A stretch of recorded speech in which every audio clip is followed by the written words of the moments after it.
Ko kore pe ke o toa ki whainga maere koe ni ke tau whatokanga nge mua, whatokanga ia nge mua ai tau kau whaafe whalanglangi ki he whiawhini koe tahine ko tupou ahome e tuita whaupula.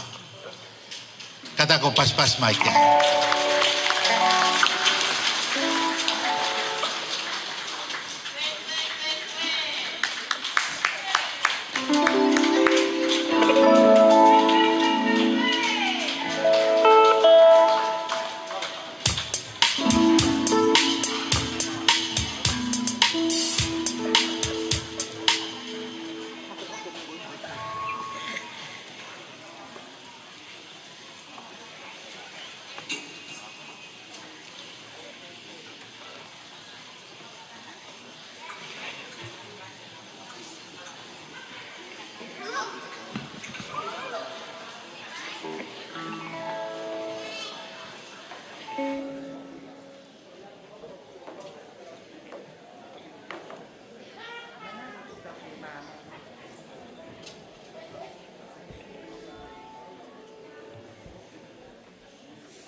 tulo atu.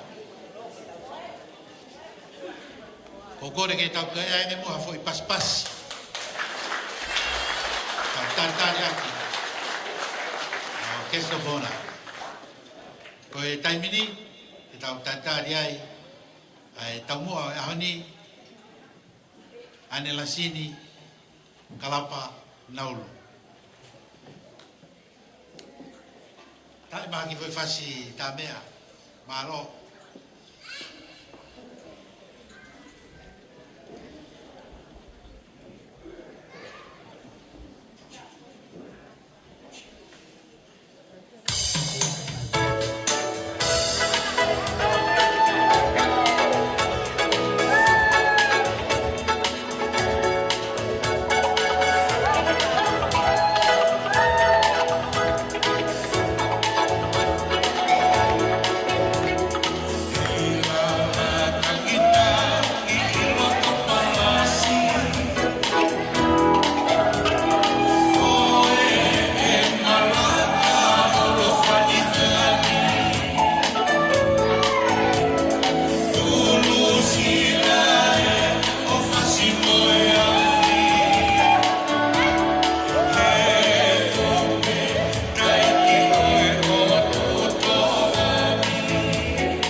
Pas kita buat ho.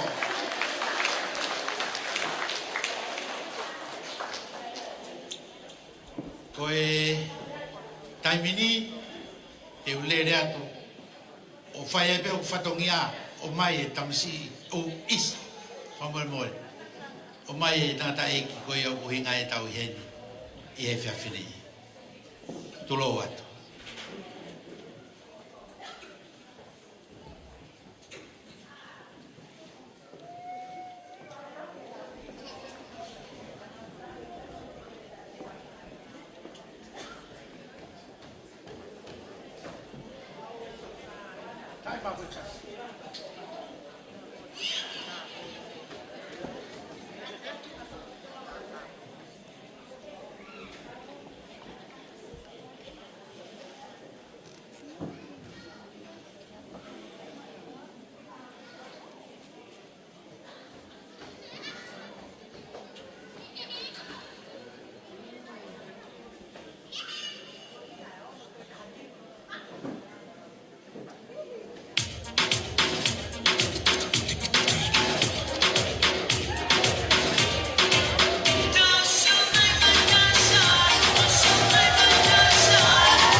kore be moa ke whakakato e porokalama ko ia ai whanau i e whiawhini o ku kamata kia ai hula kono whawhi loa ki mai o e kau whawhi whalanglangi o e whiawhini pia moe tādai ki birthday.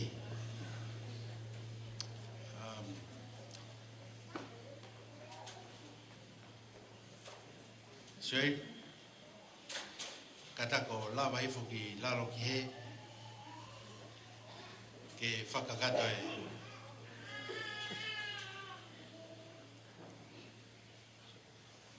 Te haki paspas. Kai ko hata ho lok sa ka meniki.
February.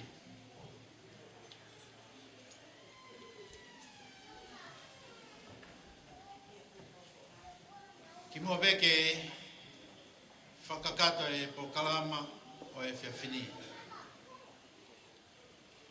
Tu pemo ke u tu katu ha kore wha more more. Ki e hou e ki. Pia pehe ke kumotoru ko tau pe. Whantroa, ka mai whanto whawhini. Ko hui ko e tō mui. Ai po kalama i e whiawhini. Tu bemo ke o to o whainga maari e whakakato a Paul Kalama i e whiawhini.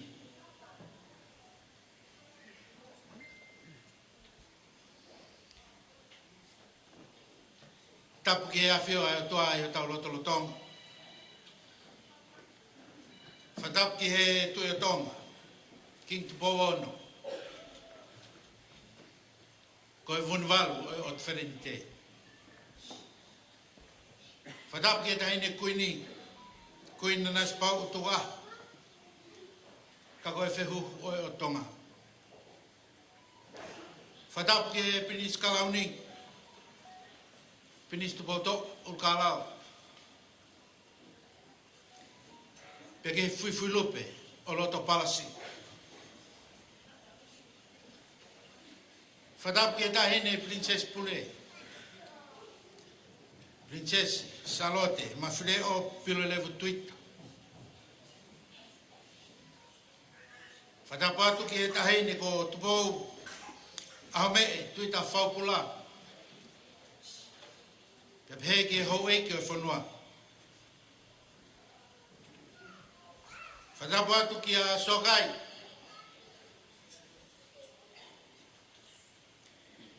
Lelei Moimoi.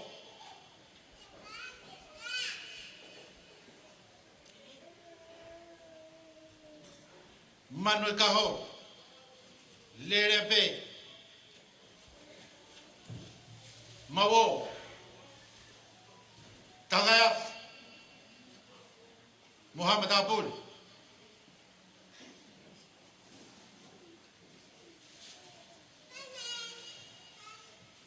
Fatapuat ki he, tamoa e aho, ane la sini, kalap naulu.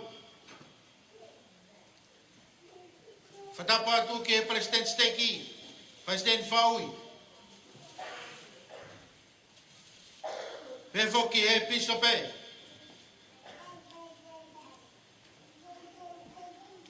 Piso pe Fred Kup. Whatapatu ki he whaifkau.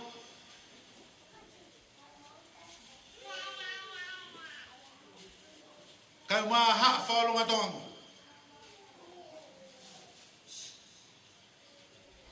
Whatapatu ki he tangata. Ogo o nai aho. I e whiawhkoini. Sioeli, Pongia Mailau Junior. Whatapatu ki ne whae. Lo Mailau.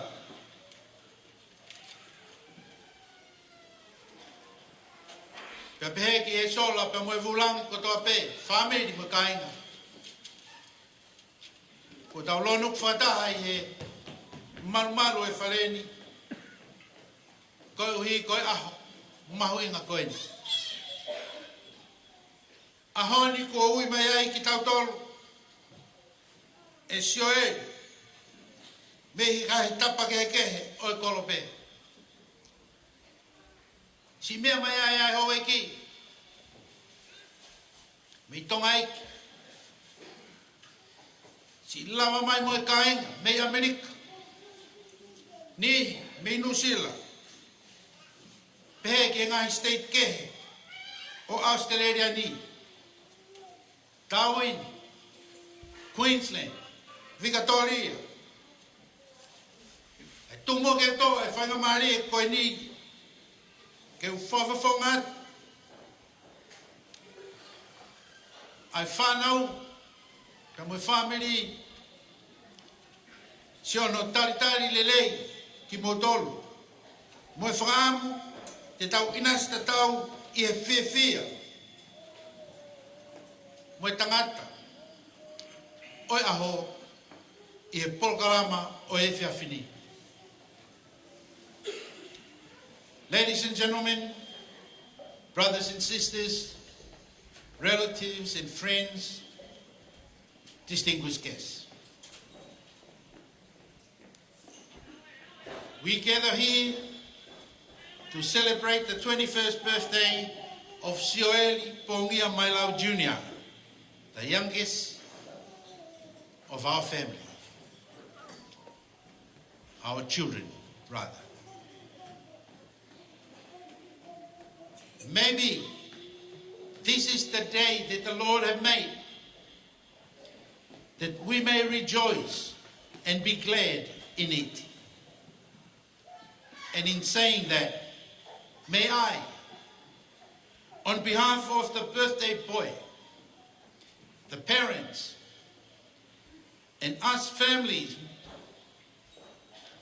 welcome you all here this evening.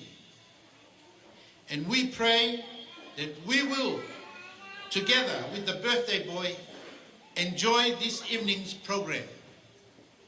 Thank you. Thank you very much.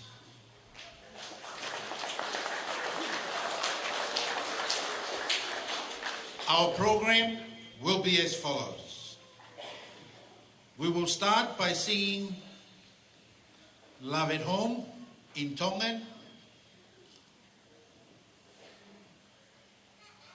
Then after that, then we'll pass the time to Bishop Kupu to bless the birthday boy and the food for us this evening.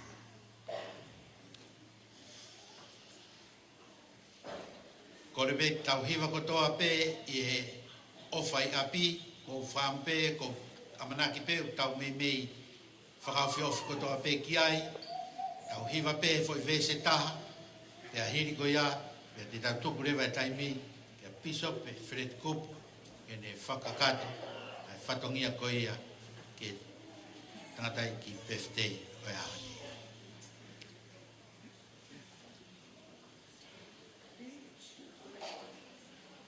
O kumasani ae me akotoa, o whai api,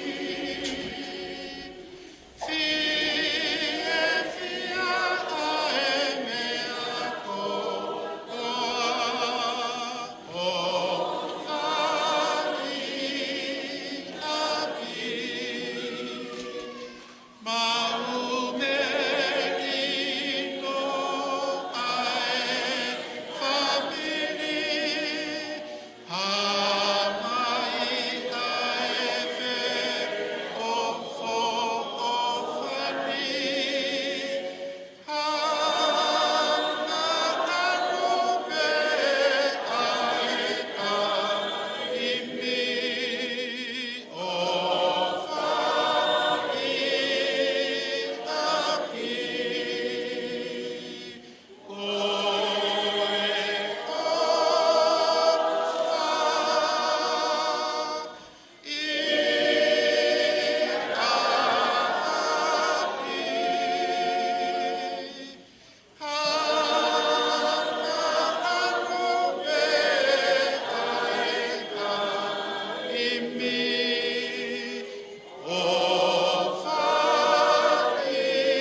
Korebe ke ufanga ngai whakatapu o sono. Kat me Monica. Ata I whainga mare ko ni.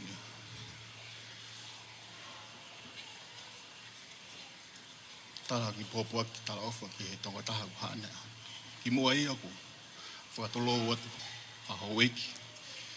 Ka mai hata mahapuli. Sioeli Pongia, I wish you a very, very happy birthday. As you can see, ladies and gentlemen, I'm very, very nervous. It's the first time I've been in this kind of things. Ka atak whamore peku. Tu he tai nimi maulo ku waweange tā i hoku mafu. E lere hama ka. Sioeli Pongia Mailau, whamore pe. Ke atu peha ki I tā opakat ka te koe.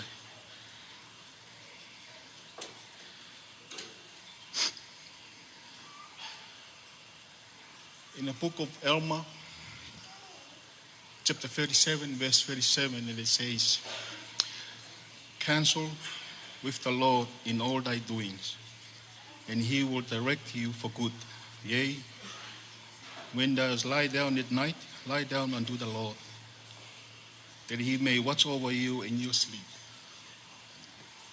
And when thou art rising up in the morning, let thy heart be full of thanks unto God.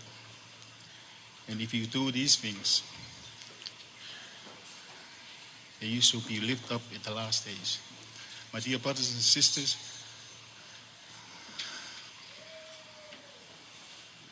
Sioeli Pongia, there's no other important things in this world than your Heavenly Father. Before you lie down to sleep, pray unto Him. When you wake up in the morning, pray unto Him and thank God for everything that He does for you. Ofalayat ka te koa Sioeli, te whakawhānui. Let us pray. Our dear Heavenly Father, we are so grateful for this wonderful opportunity as we come together as a family and friends to celebrate this special day. Father, we pray that you may bless this Sioeli Pongia, Mailau Chino. Please watch over him. Let no harm come upon him on his journey. Throughout this time, Father, we pray that you may always shine your light upon him, wherever he may be, whatever he do. That he may always feel the love of Jesus Christ within him. That he may always have the faith that he will always be there for him. Father, I pray that you may continue to pray for his support. And our Father, we pray for his family, that you may bless the mom and dad and also his family, that they stand in need for all the things that they do. Our Heavenly Father, we pray that you may bless each and every one of us at this time, so that we may come together and unite together as family and friends. A special birthday boy today. Father, we also pray that you may bless the wonderful food that we are about to partake of, that it may nourish and give us energy to do the things we need to do. This is our humble prayer. In the name of our Redeemer, Jesus Christ. Amen. Amen.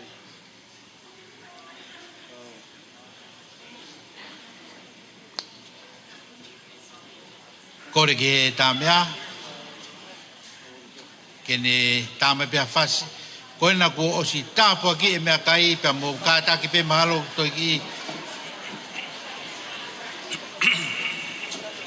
Kai pe ke wawe, kono inga he hokat pe tau pol kalama. Mahalo.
Perfume o whangatapu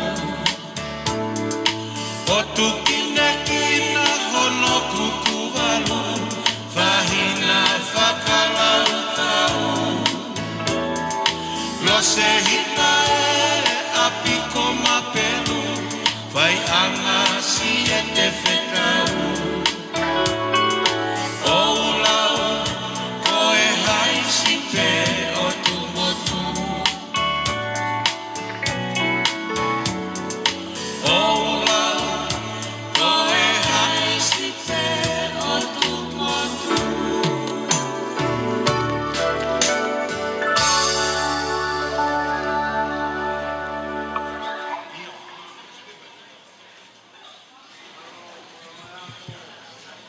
Patulo at pe. Kahina ko po hame. Tumo ke u whakakatoat ki whanonong koen. Koe tupunga me he tō mui e tau poro kalama. Ko kore at. Ka kuiai hao poro kalama teu ko he taimini. Koe ne ataape pangai. Koe tau hoko ai pe tau poro kalama. Pa koe ne kakato pe koe tau lava ia i he whiawhini. Koe ai o kuato e whamanatu koeni, gai hao polo kalama, ka tāke o teu. Teu mai e tau lunga whakaava. Kore ki he tā mea, ki tā ea tua whoi whasi, loro tonga ia ku teu ai tau o lunga whakaava. Māloa vita.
Katakbe taulunga whaawa.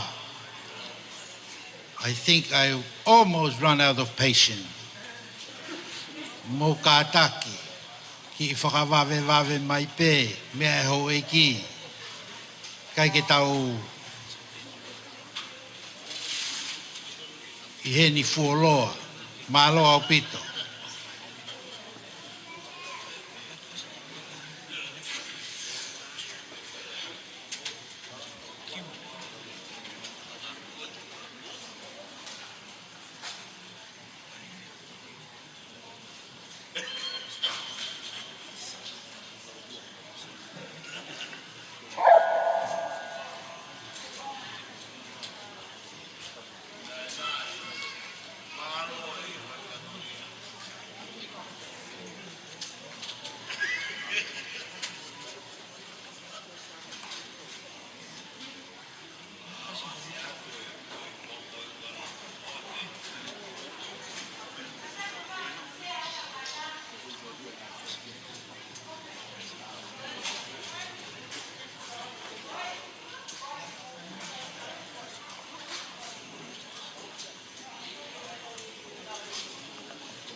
Kataki mai e whasi ki he kauta mea. Whasi tawolunga, tu mai ki he kauta mea. Malo.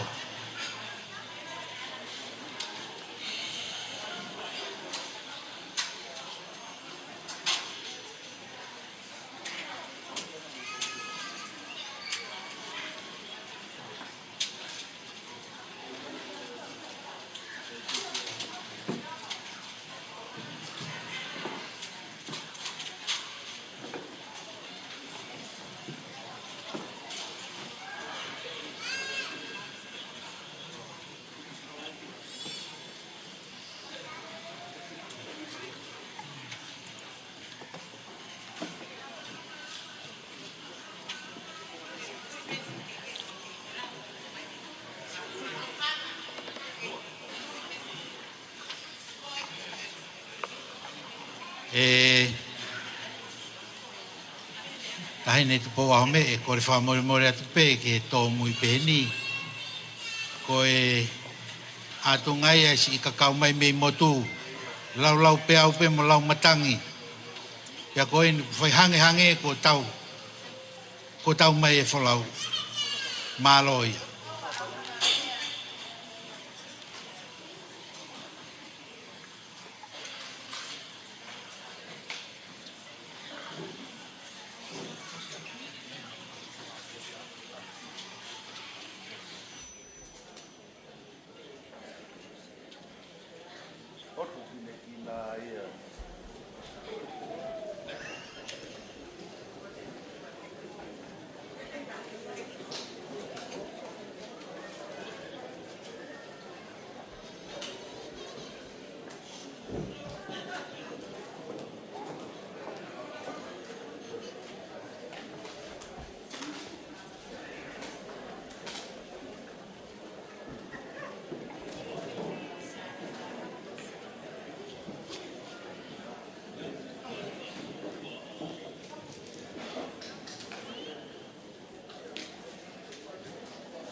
Malo katak pas-pasi mai si kau.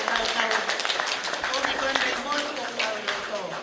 Ki mo ke whakaha tuho mau ki whanonga ko mau ko whamoi atu. Mo mea i pe ko e lele mai pe a mi he hunio whanua malu tiki ki hawange le lue. Kai ke whawhetai pe ki hatua mafi i he mau kau i he whiawhi koe ni. Hufanga tu pe he whakatapu ne kamata ki e tau katoanga pang mau kore pe ke mau hufanga tuai. Ta pepa me hoe ki ko whamoi atu i he tau mui mai si kainga pe mi he so mafu. Koe kutu koe he i he ni, ko hinga koe kumana ko tangata ki he tamai a Sioeli ku tau i he nia he whiawhini. Pea koe nau se vani ti au ai family. Koe mau ki hala he whiawhini, koe mau omi koe ni koe whie kau whakataha pe pea moe malari oi aha koe ni. E tamasi i Sioeli Pongia Mailau, Junior. Koe si toto e ni aho mehe kitanga, pea mau whangata mai, pea moho whangatau kete, whangatau whawhine ko nau lava mai, me Amerika, me New Zealand, pea me Queensland, the Queenslanders. Ke mau kau he whawhini, ihe, whamole ata. Ke mau kau he whawhini, ihe ka whatapa mo koe, i tāpuaka e ki ko whai ke mo'ui, i he tau e ne wataha malo. Sioeli kai se ha mea ho mehe tanga ma, pepe ki ho whangata mai, masiva, ke ki ha me te mau ma. Ka mau mai pe ke whakahai mau ofa, just to be here with you. Koe, teki e ki tā runga ho ki whamiri masiva Sioeli, koe ono awhe. Kia uku, kore peke tāhiti ai whahu, ka taki peo mea mai o awe mua e ka taki whamoimoi pehe kupui, ka ke mea mai pe mua awe aki. Teke tamasi pe Sioeli, whai aka hau whai teri. Koe ki mea ofa vai pe aho me ki tanga, pepe ki o whangata mai, pepe ki a ki nau tolu ai whanau mai whangamokopuna o te evita pea mo pulei. Pea koe whakamalo atu he tala ngofua ke whai. Koe mai pēo me tanga ko tāna ke pē tari ki aholahi. Pēa te mauto e lava mai pē ke kau he whiawhia ko ia. O whalahi atu whamalo ki he tamai wa moi whae a Sioeli. I ngā welahi whawha ofa ku maulawe ai he whiawhini. Pēa koe mau foi tālungai whakahau katu pēa he tāhine ai. Whahua Sioeli. Pēa oskapa koe mau ki whaiva. Tā pe i he whanga family he whanga taukete. Kami whanga tō whawhine o Sioeli. Ko lava mai me Queensland. Pēa koe kau Queensland o kuina tolo. Queenslanders, I'm sorry. Ka koe si talan pe koe. Henge whamaloa. Kona ke tā mea. O e tolo. Ke tā mai koe. E whase tāhine tā roka.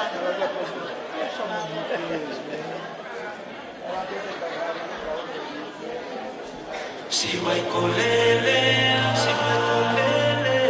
e tai sio a. Kata ko whakata e pangai, e tu whahoko e polokalama.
Maniki o mari loa.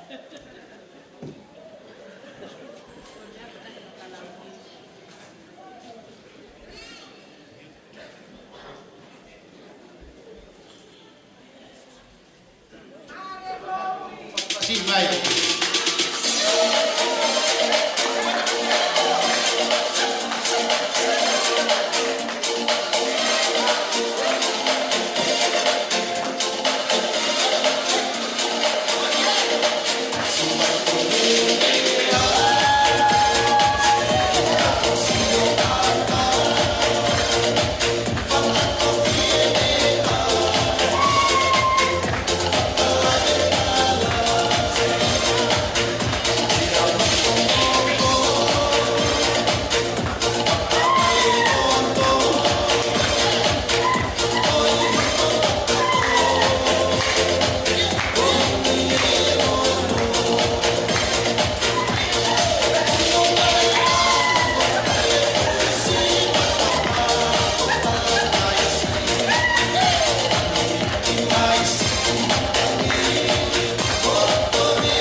Ai mai mua pas ke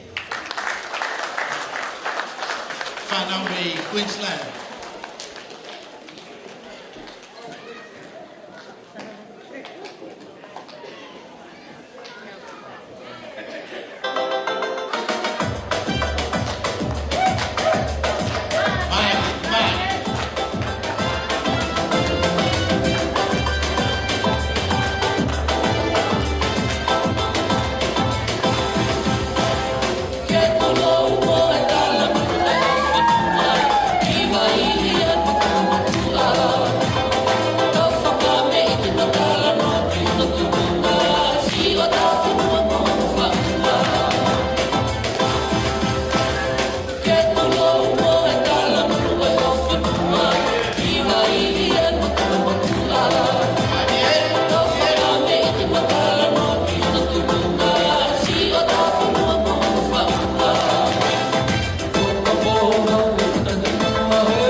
Thank you guys. Thank you very much.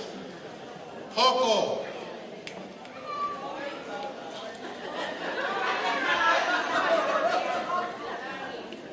Tafoki.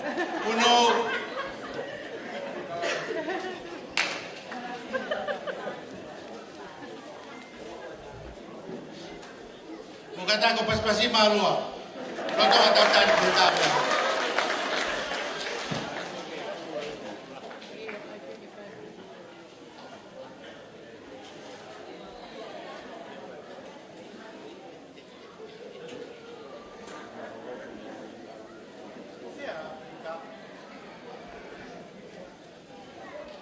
Girls, Mary, we're waiting. Peter Pehi, Peter Hosea, where are you?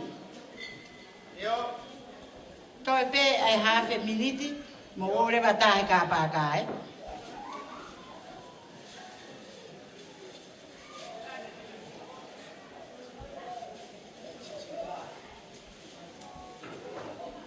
Kore ki tā mea ki ai mā tau whawhas tau ki whawhau ai.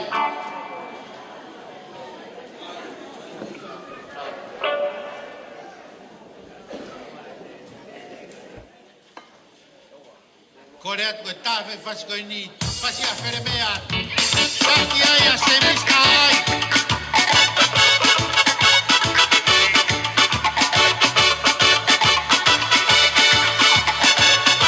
Se mista ai, koe mo ke tau ki moa e.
Kole peke ufanga me talfa papa ko si ya fakat pe me muani ko fa papa heni ke howe ke me at pe me muani kama fo ke fa ho kama fo ke to ta ana ko ahoni ko gutu ye ahoni ko to ta ha fa tongia pe awia kia Mailau ne fa anau ka ko nga kita hene lo to nga Afrika ka ku heni pe ma ka hene taru ma mari pe ya ki fere me ko ka fere me ki ma to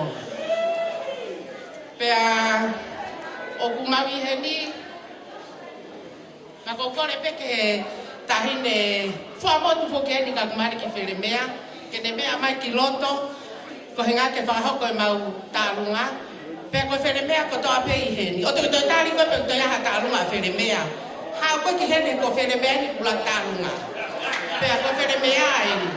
Pea he ke ara Mailau ko mau hau ia Mailau. E kore heni ka lua. Kore heni ka lua ke ne ka tati hake ki he o hui ange ai teki o tahine tālunga. Pake sio atu peke ai lua kuto silo e peke ke mau te hau matomo hame o hape matomo e mano. Ko ngā ko mau inga ko ke family o ko hika ko mabau anu ko ia. Pea mamahe na o whalahi atu ki a lua ka mā Mailau ka mā whokono whoha. Pea whaampe na i heni katoa e waka where mea. Ko koe pe uke where mea i heni. Ta tawa i pe uiha where mea, ko mari ki where mea. Pena ke emange ki where mea, ko hotai mi i heni. Ko fu where mea ki mau tolu, ko higa e mau heni. Ko ngā fuku heni ka where mea me, nau tangutu i mua heni, steady mani mo e otu. Mo tok tālua, mo tok i mui, mo kau mo tok i where mea ko ini. Kore ki he tā mea, ke ne tā mai e whasi a where mea. Ko he ngā ka lawa ke mau. Kakao watu me awanga mea. Ari.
Right now.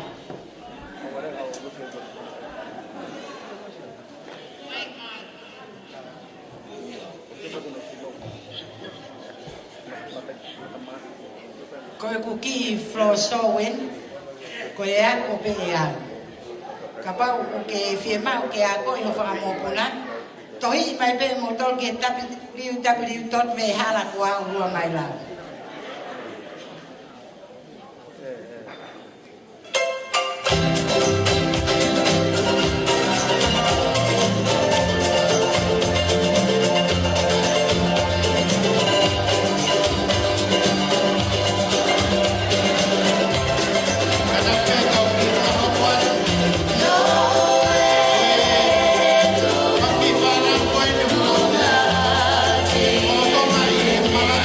Come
Girls, don't go too far.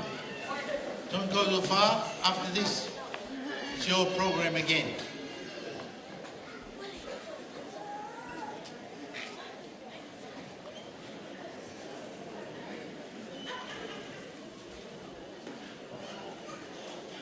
Tain te poa me, koe whanki whanau koe ni, koe whanki nephew peia, koe tangata birthday o aho. Malo. Apemu akau whainga, I hiva moe aka whakatonga, haka ilalo, haka ilota, te ki whainga e sino.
Tumau.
Boys and girls, come back here. I told you to stay around.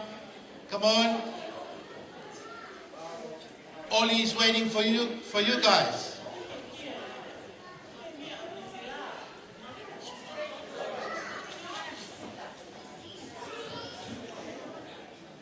Thank you, girls and boys. Come in.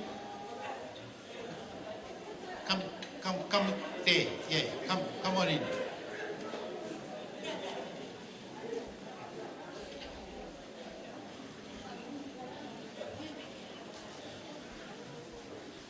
Come on.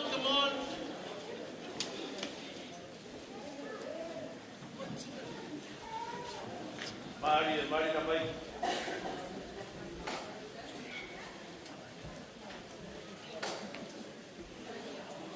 Kole ke whakatulou, mo talama, o whanua. Kai ata mo whine motu atuani, ki whakakakato, ai whakatongia o whakawhae. Te whakamaala ala atu, ko puhinga. Ko puhingoa, ko Olivia, Hosea, Heimuli, Broomfield. Ari. Kalau fae tunggu tak.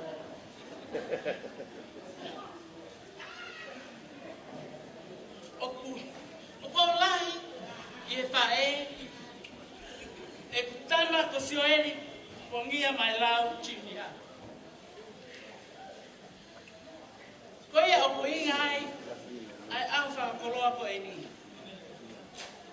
Tapu ki e otua o kafio i o tau lolo tonga. Tapuatu, kita hine, whakalangi o e ako e ni, o ame. Kia pehe, o e hao e. Tapuatu, ki he piso pe, mo e tau halot, pehe kia ki mautolu, kotoa pe. Mo mea mai he, o mea pe i o mono whanga, o whanonga.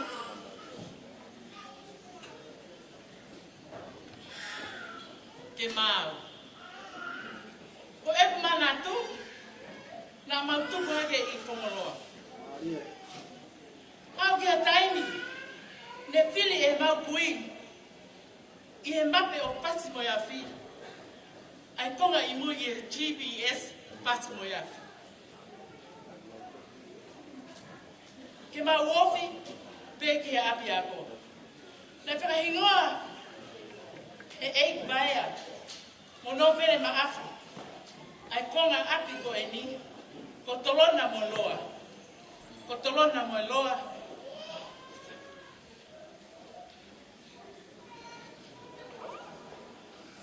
Whakatau hingoa, ki he api ko ia ko whongoloa. E Sioeli Pongia Mailau Junior.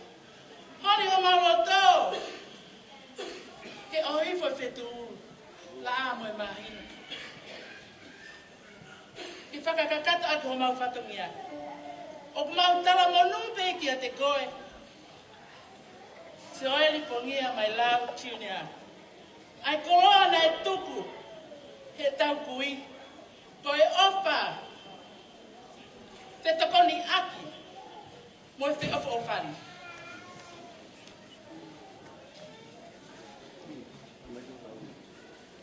Ko tala manui a ki a te koe Sioeli, Pongia Mailau Junior. Ko e ofa, te tokoni aki, mo e te ofa ofani. O pikai ki a, te kato heni, ko toa ho whangawhae, ka o mai e mau popo e nau popo aki ofa. Ki a te koe,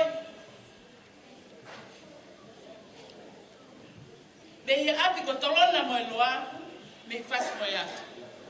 Mo kātatu mo e mole, Sioeli, koe whaka me ite, whaka osi ene, whaka ki kāsingo ene. Ko kore ake teki e tahine tālunga, ko whia teki e tahine tālunga, kātatu mo e mole. Mo kātaki pe, ko tālunga ko e ni, ko kia no tukuanga ona. Ui e mawaka pe mea lua e wha tālunga tai tukuanga. Waka mole mole. E wha pe mea lua. Ko tuanga tālunga ko e ni, ko papa le mai si ho. pana na ba isi. Sai. Koe la ye tek teki. Kata whamanua na keke aksio na keke wapati ana. Ko kore ki he tahi ne tālunga. Me hake ki olonga ki he tahi ne pēwhei. Ke tamsi pēwhei. Sioeli. Pongia Mailau. Ke hui ho tek teki. Grace. Latu.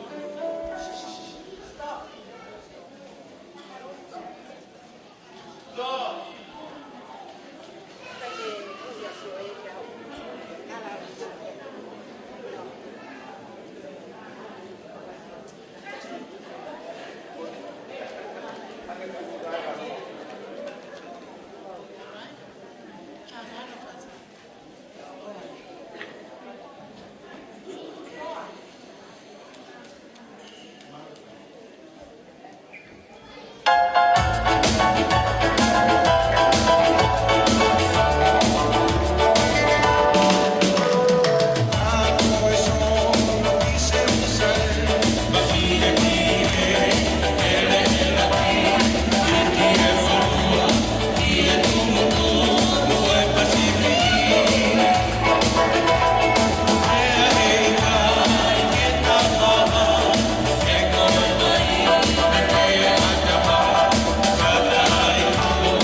Kole ke u whakatula watu, mo e tui o langi, o kune a whio, ki o tau lotonga. Whatapa tu heni, ke whakaafe whakalangi o e aho, tupou aho me. Atu e whakatapu, ke he whaho o e aho. Pea o atu hene whakatapu mawahe, ke he toko taha o ku a ana, ai aho mahau inga koeni. Sioeli, Pongia, Mailau Junior. Kai ata mua mo ki fine mo atu ani ke whakahoko atu haki I whatongia. Koe ki whatongia koe ni, koe whatongia e whamili tu o mamani kotoa. Ka ki mui ke whaiha whatongia o ko kole heni ki he whaunta o whamili tu whai whekau pita likiniki pua. Ke whakamole mua. Ka ne o mai mua, ai toko taha ku ne vai e whakame ite, ai whamili tu. Lolotonga e mea atu e whai whekau, o ko kole atu ke whamili tu, ko toa pē o kui he malu e whale koe ni, ke mō kātaki whakamole, ka mo lava atu, ke mo whanonga mai, mo whai whekau, ko whaonta ia, mo family tu o mamani kotoa. Pasi mai kia.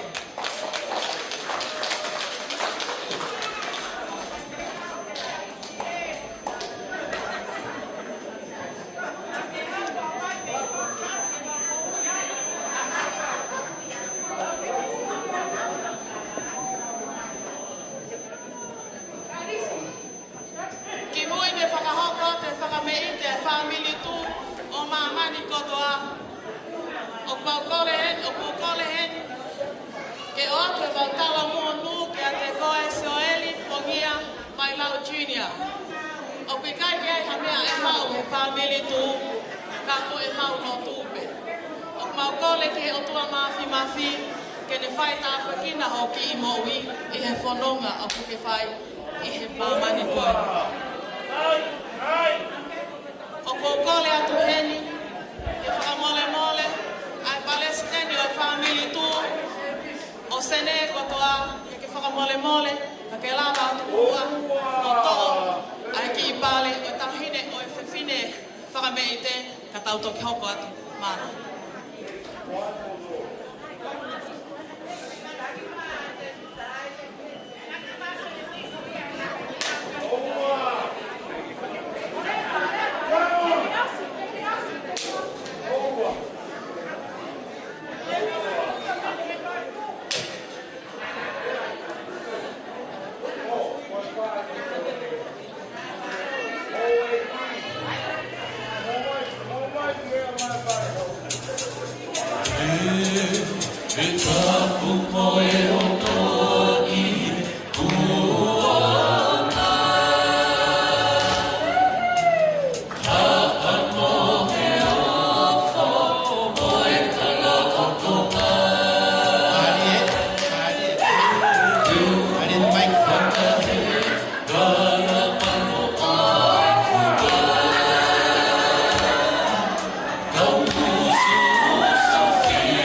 He kātoanga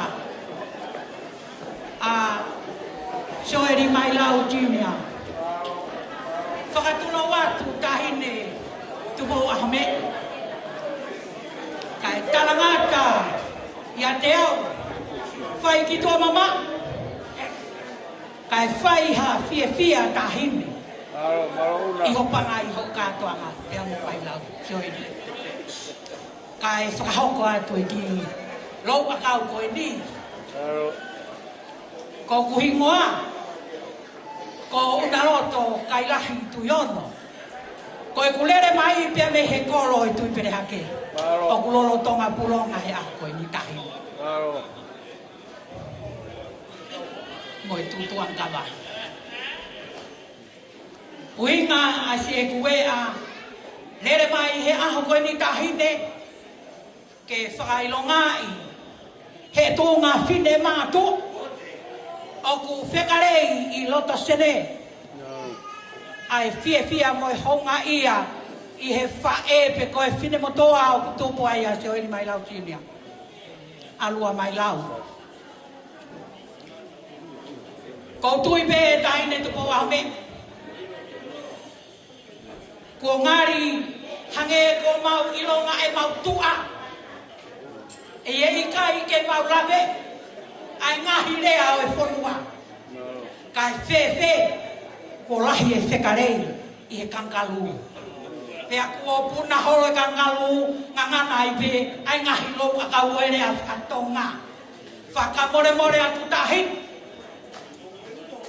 Kai tuku mua ke he tunga whine mātua. Koe kulupu. O ku mau whekarei i he wheitu manturu dini. Ne omo kui kai keu. Lere mai au, he ahoni, ke whaha i atu tahine. Hauhinga e taha. Ka ko e ku whenga be tahine, ke whakahonga, ke ngari ko e whae, whita. Ai, whine motua au tupu ai a Sioeli Mailau Junior. Pea koe tunga whine mātu a ko ia, o ku mau i heni, o ku ui ki mau tolu, koe mari. Aro. Ko tui pe taini tupo a me. Nā kulawe i mai ho fofonga. O ke fia. I ho mea mai ke whine motuani. Koe hui koe kulere mai. Ki he tū. Ko una loto tū tai ngātai nia. He koe whine motua nia koe tonga. O kou tui ke he tu whanua nai whai e tupu uraki. Koe whei tu una ko ho o mou me. Pea rere aki i ai. E whai whikau pita pua. Pea nā pau umai ke whai whikau. Pea nai hau moha me i vai me i soa tanu. Ke winu ai ke mo ui lere. Ke hau ate whatongia ke wheitona pia mo haa mo heo. Pia pe he ke kau whaikau, pia mo i tū a sene lahi. Ka kulupu mari e tūnga whine mātua au ku mau whekarei i he nā. Mau whaamore, kaine tupo a me e kua fuoloa e osi, ai tūnga whine mātua koe o te ki mari. Koe tūnga whine mātua singolo mawai osi, koe tūnga whine mātua mari no forerei, koe tūnga whine mātua o ku nau fia mari. Mau pe roto koe mari maasisi. Pea koe aho te mau mari maayu tahite. Pea mo Sioeli Mailau Junior kai umaa e whahu. O te mawanga whakamātatua, he utalai ho motua, he whau iau puronga hau eiki o. Koia, lua Mailau, whamore, ka pau o ku i kai whiunga ho o mau. Pea mo e seniti o ku mau. Koe kulupu koe ni, koe kulupu ena ni tau pentaha pe ko mau. Ka mau, sua ki kakato pe mau. Ke whai te ria. Ke mahino, koe whiwhine koe. Koe taha koe whine motua koe o ke ao ma ke tunga whine mātua. Ke he pe ao. Tua o whāti taine tupu ahome. Tā mai ho mau.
uhao atu ai pehe.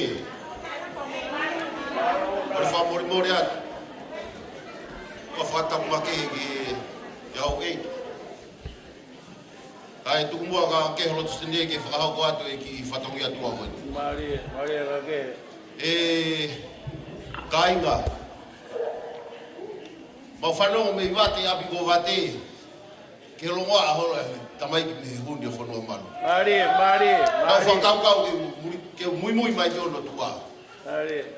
Ka koe pango na te alofa ki waka ki motu. Mau heni mai mokopuna o halatoko ua. Koe whota te ina malbo. Ki whaia whamei te tamisiso e. Ia te koe. Mari ui Ka kia hamea ia mau. Ka kia harea e whiunga. Mau fie kau ngā kau. O whaka te ngotonu. Pea koe ki teki ko whakateki ake taini tau ngā. Koe ki tola taha. Pea kātaki whamore. Mailau. Koe ni ihme na haa mai he wakai. Ka kia ha taha mi holonga wawao. Tua nuku. Mo whewhua. Mo mea bai ki loto. Where mea mo uiha. O tau taiki e. Mo whe nau toka. Malo api. Tā mai whasa.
Taki mai tau tahi tau olunga ki lo.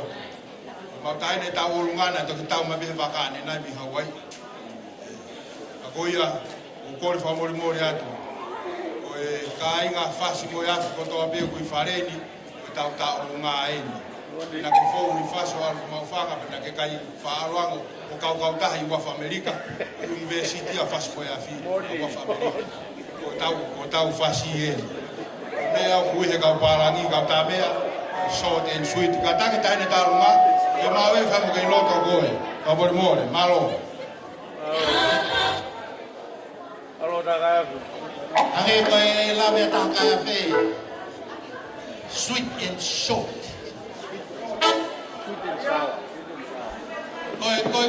Koe kiu e nia ki he mea ki he tau runga ka tak whamore Io Pero si me da un idea da todo cae da rumba.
Mari e kone tuku mai mo oku I he hauana. Pea, ko whatapu atu, ke tahene ko wahu e. Ka tumua ke u whanga atu ngai tala whatapu toa pe ko au whake atu mo anu. Ka ata mua ke whahoka te ki whatongianu. Na mei pe u api e taimi. Pea kai te toi whaloloa. Sioeli Pongia, pea molua Mailau. Loto pea e whamiro ni sia te au pāpea mo no hoa. Ke na kau whakatahat pe mua he. Fia o e aho whakoloa koeni. Ai hoko sia e homo foha. Sioeli Pongia Mailau Junior. Ai futa o whakoloa koeni. Ko e tāpuaki. Kia te kumoa. Koe mau fia whakataha. Ke mau kau ngā kau o kumoa I po koeni. Koe au kia iai kore atu heni lua. Tata ki o lavatu. Tō mai e ki peni kapataha. Mea lo seso. Te mo ki veve aunga koena. Nā aunga. Kia fia ki po koeni. Sioeli Pongia Mailau Junior. Congratulations on your birthday. Happy blessed 21st birthday. May God bless you and keep you. May God make his face shine upon you and be gracious to you. May God lift up his countenance upon you and give you peace. Again, congratulations on your 21st birthday. O atua e o whalahi ki o fufunga mahalo au pito. Koia pa. Kore atu mua ki tae me te ki whasi no pe. Mahalo au pito.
Kore pe mua ke u waduro watu.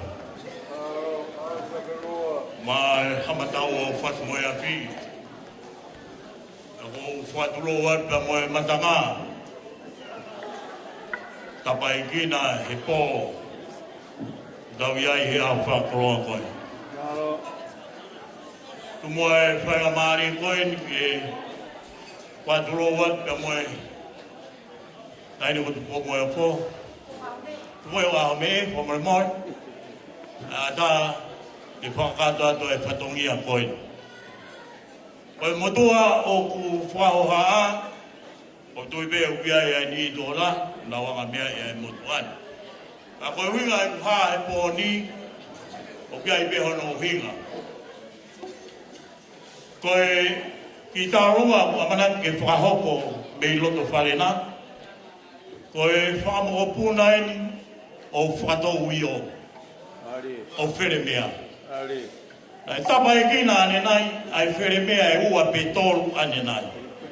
Pea kou whakautua me i mui me he, kou mana wati hono tō tō hake where mea na manatu i he kakai a mea. Pea kou pe he, e whawai rewa whakangata, tukua where mea ke fie maani. Hawa ko tawa mea. Ake, koe i tāronga koe ni, e whakamahino ka ni mōtoro, koe pewhine ko tere ita koe ia e mari pia mo whatou io, o iai, ai whanau, iai, pia kona tunga ane o tere ita, ai kui a Mailau. Koe tangata ene lai tā e whani. Pia koe hunga e mau heni he aho ni, koe he ku hounga ka ni mātoro, ai whai whatongia ku whai he o mātua koe. Kātoa ki pauona, ai a ku mou mea, o Mailau ia, me where mea, ka ku whakakahoa ia, me whai lahi, o kātoa ki pauona.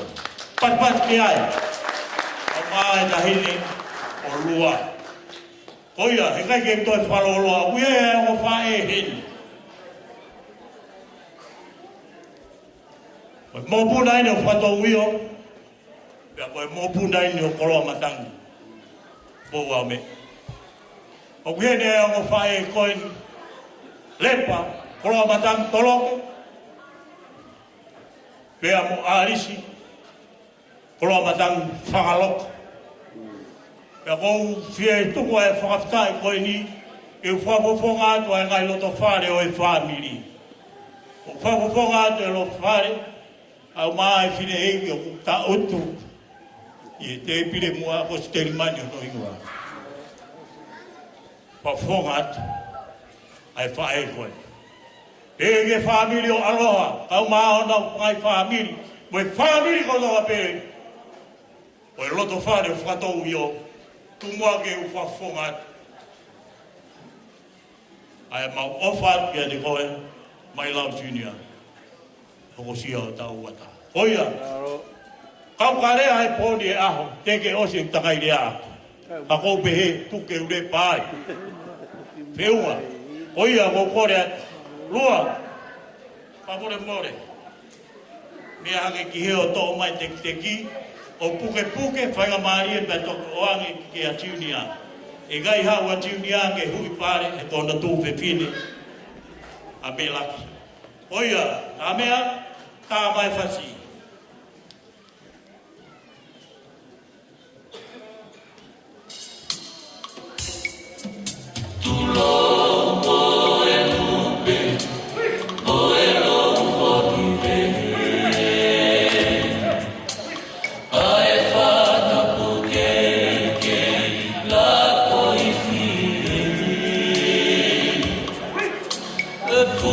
Fui, ei, la, oi,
kore ke u whakatulo watu. Tangata MC ka ataki mai. Koe ki whameite koe ni. Koku ki ko ma mogo puna lahi eni. Koe hango lau e himi. Koe mita no mo mita hango ni hundu ai. Tu ai taile. Ko ono tek teki. Koe tola eta. Koe atu. Ho ia fuaki mai. Taine fahu oi aho. Ane. Mailau. Ho ie pare o ame. Taine ane. Whamore pe. Kai kaha mea ma. E ki moko puna ko fuafua moko puna. Tō koe Mailau sai pe tahu pare pe tahu ta moko puna. Seres. Kataki mai o to iyo. Mea to katoa, koe kaha mea koe to katoa tu. Please.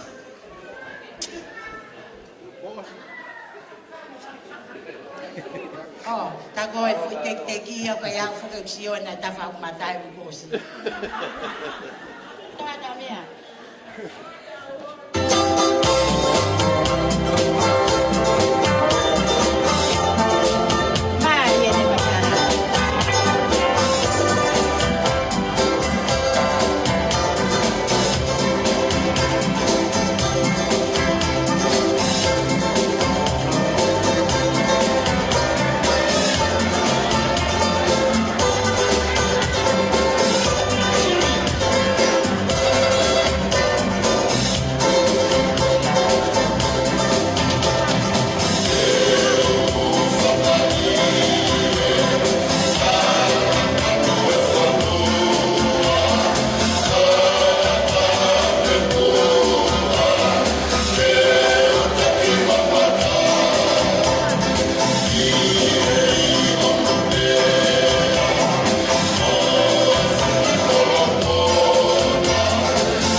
Tamasi o ona aho.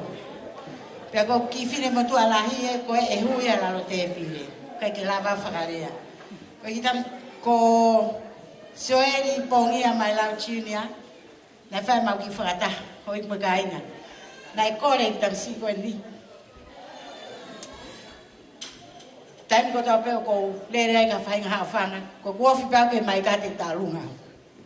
Pea ko ne kore. Koe tangata e ki kune ako i e whaiva e whanki tō i ki kaureka. Pea ko au, whie mau e ia ke mamata he mata alunga. Pagene pehe e, o kai e maki tek tek, o kufuaki e tek teki, mai ta hine whalanganyo e aho, tupou aho me e tuita, koe ki tola e tahafi. Sioeli reka, hao tō e tek teki, o tuke tupou ame.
ke o e ki ene mea.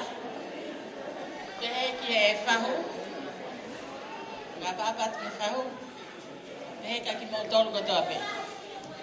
Nā kau mo ksila ke mono kalua. Pea kou pehe kou fia tau o lunga. Pea kou tau o lunga koe ni ka kia taha kene hanga o. Mention na whongoloa. Koe tau o lunga koe ni, mei whongoloa. Ka kou manatu e koe where mea au. Tā te utoi whakamou i atu muhuk where mea. Soi, kai te aha mea e ma. Tā pia e maa lua ka au e au whi. O koe ke ilo ke whamiri mo. Mohoku hoa. Ko tākai atunga e mama o me siasi ka ke utoi ke iofi au ilo e whamiri. Koe ahe ka ke whakaloloa. Lua, me haka pe ko whai tānu ngā pate hao hui hau pare, hao ko hui pa ka hau me tanga iau. Iau, tai mai mua hok whasi.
Whatolo atu.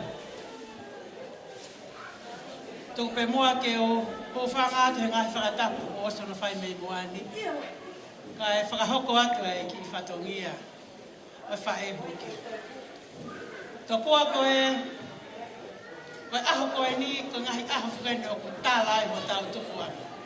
O ku tālai kita, o ku tālai tau mua. Pe aku langa ai e mafu, he manatu ki ane awhisi. Ai tupu anga. Mo e tupu anga e tau whangata mai mo e tau ngahi whahe. Ko e ku tupu me he tangata, whika ua, ko e lahi taha ia he kau tangata o e whanau na ia ia vai fo'ou, ko e kuia alua. Na e lahi taha whiwhine ko vai fo'ou pe hoka tangata e ki, ko Alexio Tomlopet me la paha aku ia ia Lady Maria. Ko Lady Maria ko foi whae hukia ka ku teke me ka te au. Pe ko ksirele mai en mei hei kare. Na e tānga lua, te tārange ki whai au. Pea whiunga tome te o mai mo e malolo e tanga whine iki hok hoa. E na akoslea pe ka lua. Ko pau pe ke watu. Neo ngoai e whai ngata a.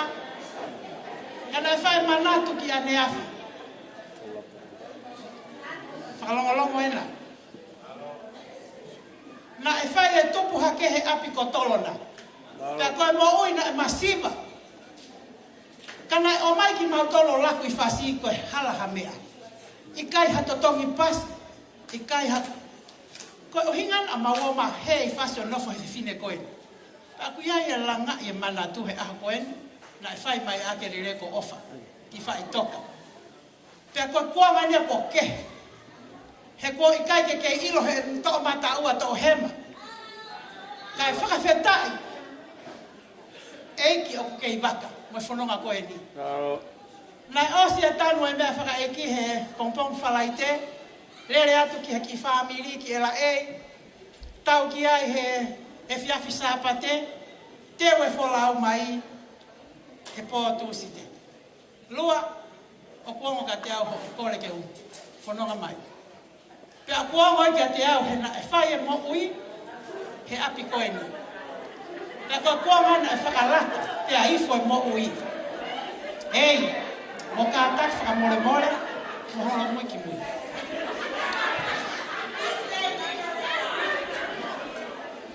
Pea koe uhinga ia e kutu he aho koe ni. Koe manatu ofa ki ane afi. Ki he mo ui anga.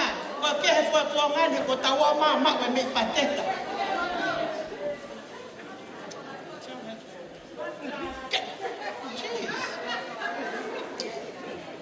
Ko ia lua whai a lere mai. Nai kai tuko e waka, kai ke tuko e waka ka whakakau. Pana aku lere mai he kakai lalahi. Kai te lere mai a kina tolka si tuku ho to e anga tea. He ko ki taua na ta whakakina holo he api ko tolona. Ko ia ka aina. O ku tau manatu tau ngahi loto ki ane afi. Tau whenga ke fusi mai e turiki koe ma turiki koe. He kuake manatu he sio ke ngahi aho koe ni e whakaririfu ai mo ui. E kai ke toi ilo he tonga ane e tuo whewhine. Pea kai ke toi ilo he tehina e tao ke te. Pea ku iai e ongo he loto. O whai ake lele mai mo e o whalahi ka te koe lua. Ne te kore atu peke mai peke o hahuki o kita mai ahani. Pea kai kita hina tau olunga. Koe moko puna ia uha tafe. Sioeli Pongia o la paha. Mahal mo mea i kotoa pe. Koe whewhine na tupu ai pui, ka tangata eke na tupu ai ki tahine koe ni. Koe ai lua, ka ia mea maa. Neo ngai whai ngata a, ka popau weke wau mai. Koe ki tek e tahine taurunga, ke hui na alama. Toi ko hawa ko Mailau, koe ko te hawa tai mi ko koe. Whakamaloa tu Mailau he ngahi mea kotoa pe. Sio tau hiwa ki a ki mau tolu, pak mahu inga anga tau nofo. Ka tā mai whastahan taulunga. Ka koen ko tuku mafu toi ma kotoa kai ni ke uwha i te riha e malai. Ko whea ka tau olunga o ka ke tuea taha. Ko koe o kuke iloi, o kuke kau ki he tangata e ki ko tau taimi e.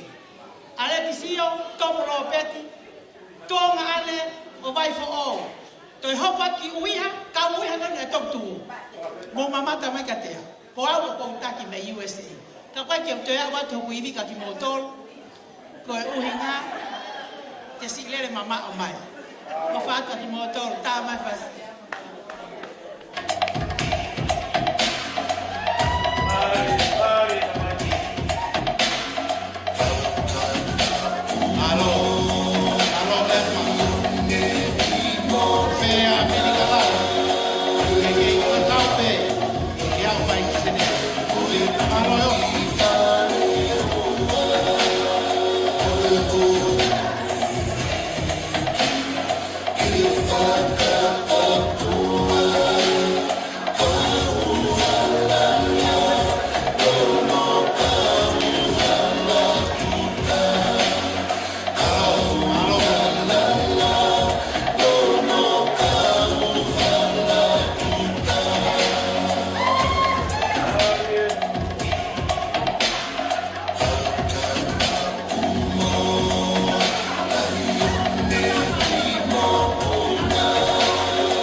kune whafofongai ai Miss Lady Maria i e wike hei lala. Koe si lava mai, mau ki kasi ko imi Hawaii. Lady Maria ko haho to e rea mai. Mau kātaki. Koe ki taurunga koe ni. Koe ki whae koe ni. Ko kore whamore atu. O si hao kore mai. Ke whakaata nge mua. Ke whakahoko e na taurunga. Koe uhi. Nā pehe ho mau whamiri koe hai uhinga ngā toi taurunga kehe ai. Mo ilo au. Koe mo kopuna wia o ātama mo iwi e toi tapu. Pea hoku re i pe hoku loto hoku to everyone. Ko iai, ko kore whamore atu, ke uru motua, whanau atong lo peti. Tuku pe mua, ke whakata, e si whae koe ni mo ne ki tauolunga. Pea, ko iai ko kore atu. Use, la vagi roto whakatarunga na te tauwhi.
Pela pe mo te pola mo lava mai me ana tu ke to iki ko e polgalama ko ni fa more pe ma lo e tau i ni te u fa fe e tangata o birthday Sioeli ke kataki mai ki hen ke fuaki ono ki pe ana e tala mai e Sioeli i api e mau ki fata ha e ka ke te whafo ke ki ia.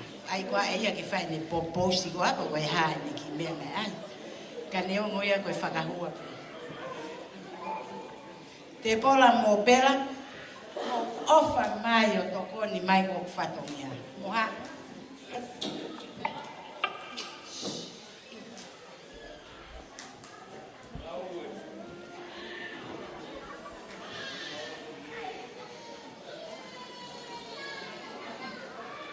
Kahiri pe koe ni, ko koe peu ke fie whaita, te hoko atu. Os pe koe atu, wawe pe, hui e tau keke, ta whao, mātu.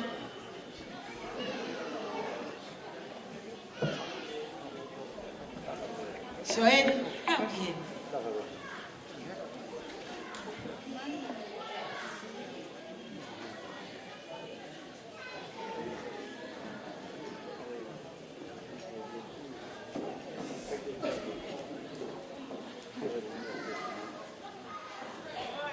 Ko hoku whanga toko wā whoki.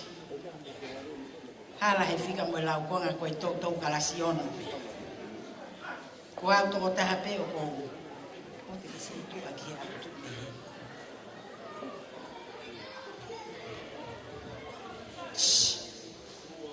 Alu ki he he kai te kisi tu a mai. Tō me ia, ko ia.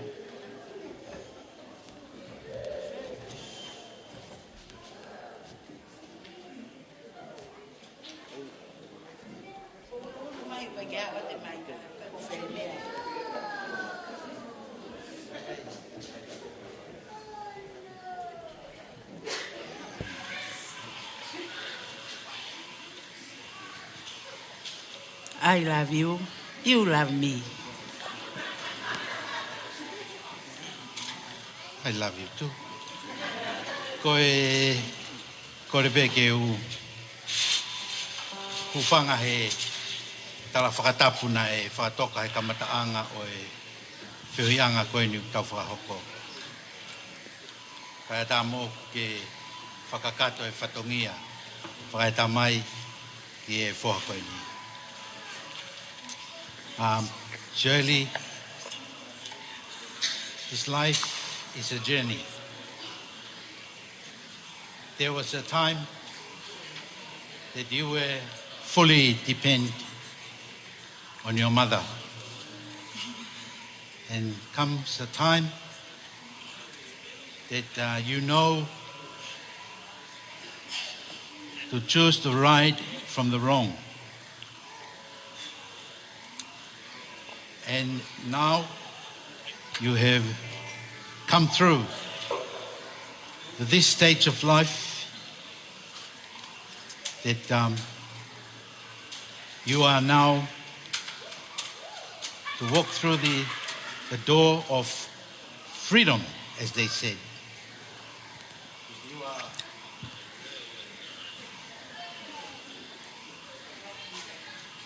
That you are to depend on yourself in everything you do. And I wish you all the best. Me and your mom, we thank you for the time that you've been a very good boy to us. Thank you very much. Now this key, I give it to you, representing your freedom.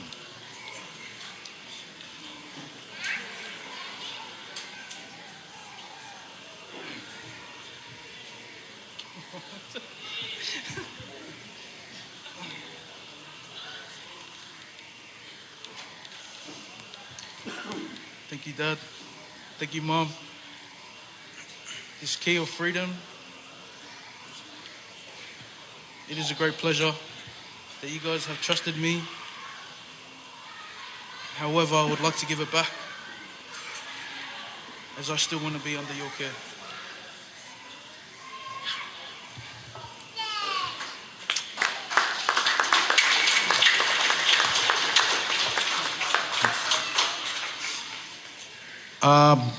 Sioeli, I thank you for the key, but I don't know what am I going to do with this key.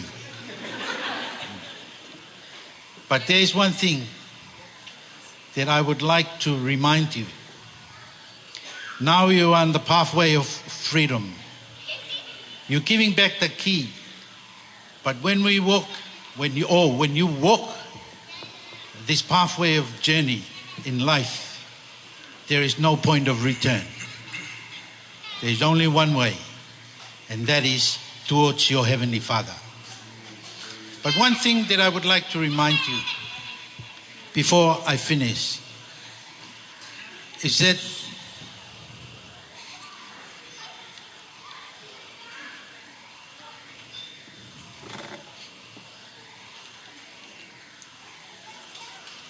the importance of your choices.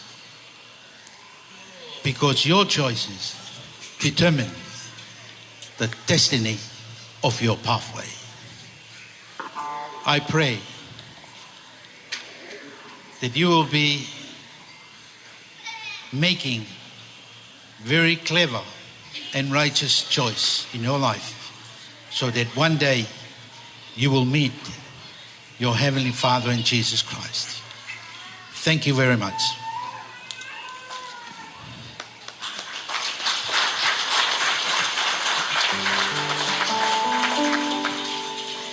Paspasi mai. Koko pe fie fai hauta. Koe tai mien. Mo ofa ma tu koe fuki ki he. Hoi. Sioeli.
Happy birthday to you.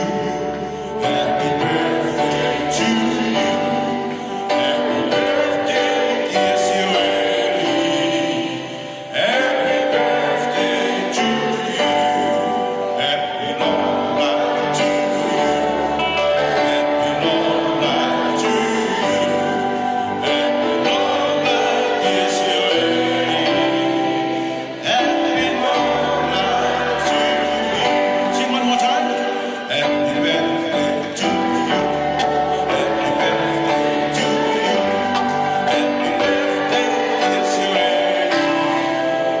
Happy birthday to you. Hip, hip. Hip, hip.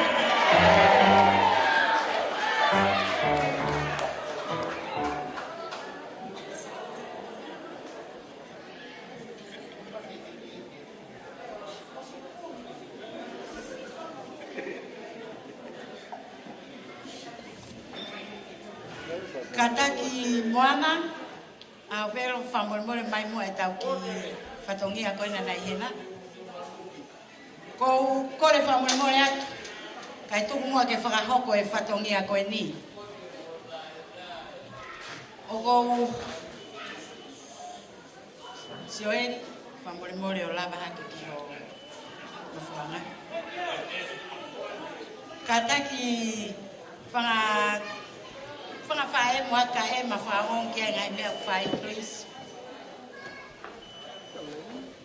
Ko e ki birthday koe ni. Na ia I hoku tau kete, ke ne whakahoko e whatongia. Pa koe ku mai e pamuhela mo mea tamate a fio tu pei tu ahe, kai lava ia. Ko e toi talato e ko toko ua e taha, kune tala mai e ia, ku hai hono totona. Pene pehe, tuku pe mua ke u whakahoko pe. Ko e tau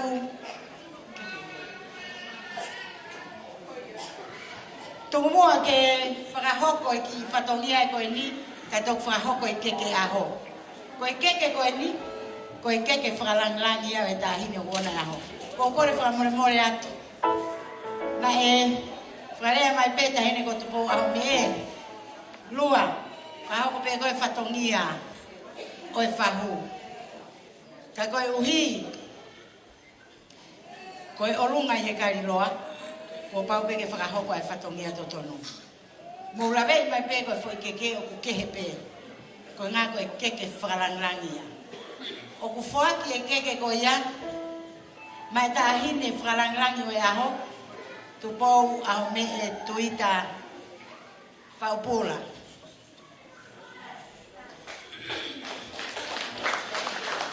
Ku whita,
pea o ku awe a keha no umu. Koe pānga e ni māwhi.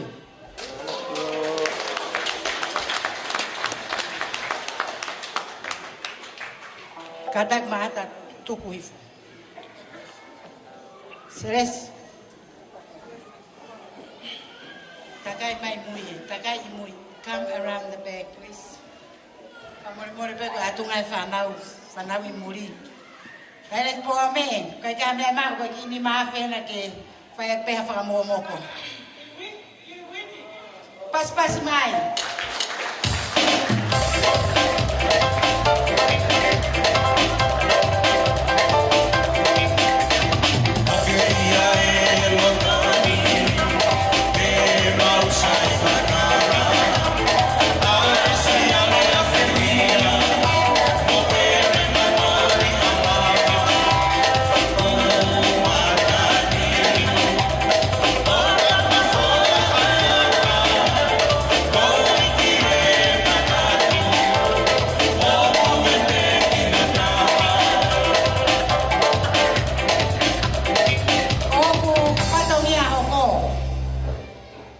Tongia hoko. Whamore pe pangai. Koe Bala whai aho o Sioeli Pongia Mailau. Koe pangai ni mawhi. O ki ai ahono tuwanga. Koe pangai e wafi.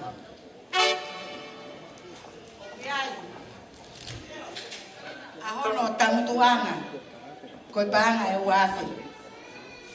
O kia i hono umu,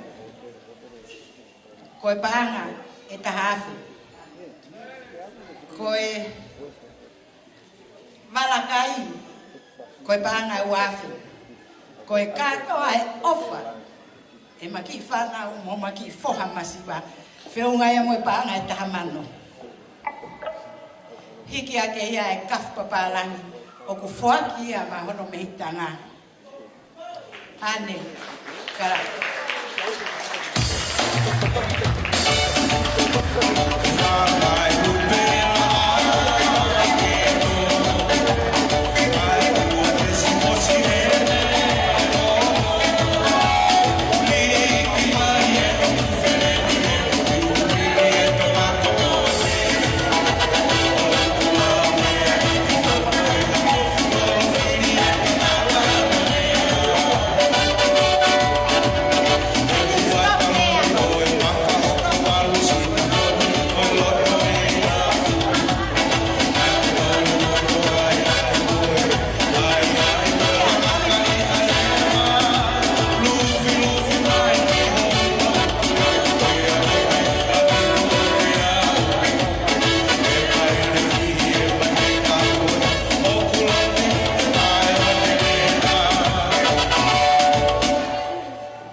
mehitanga o Sioeli Junior.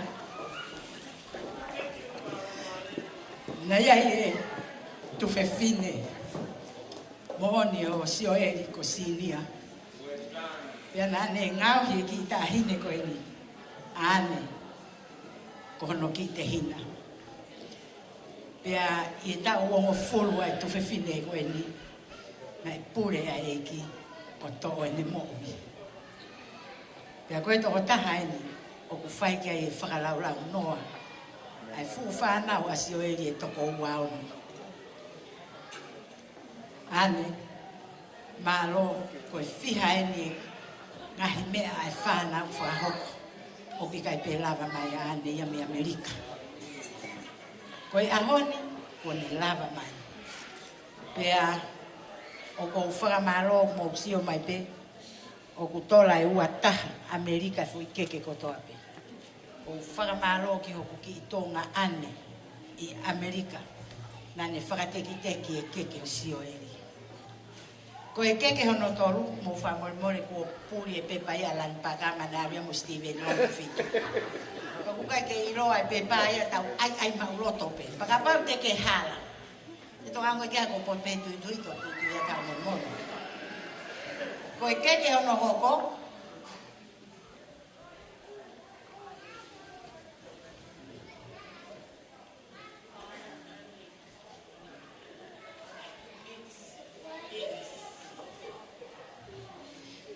ko e rege kumi hake profe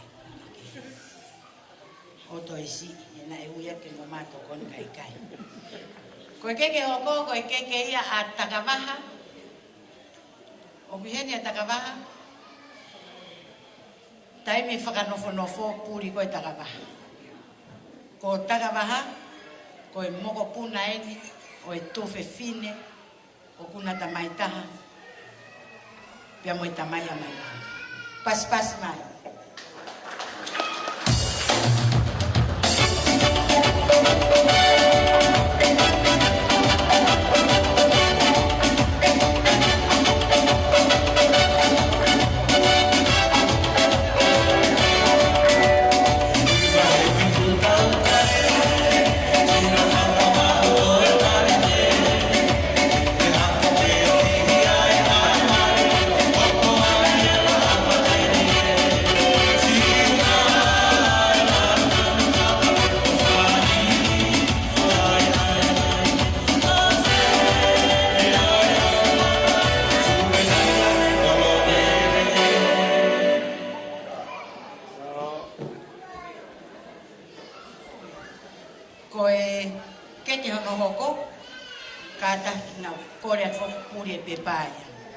Ko e keke ia piso pe kupu.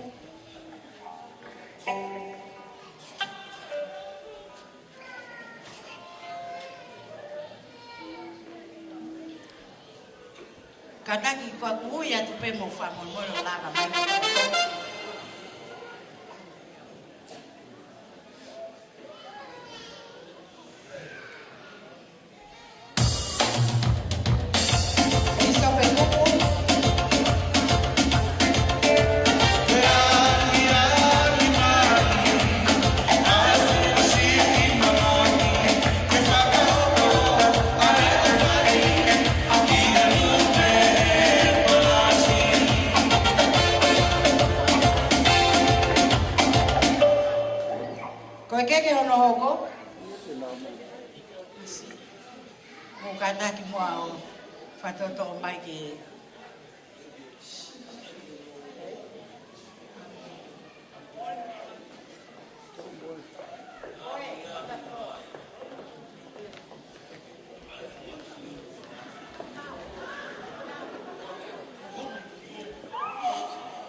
Koe wharanga ni hoko, koe keke ia a whinau hakaro.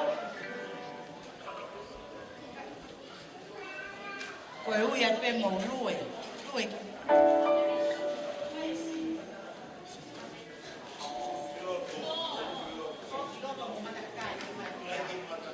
Mo hoko kai ni Maria.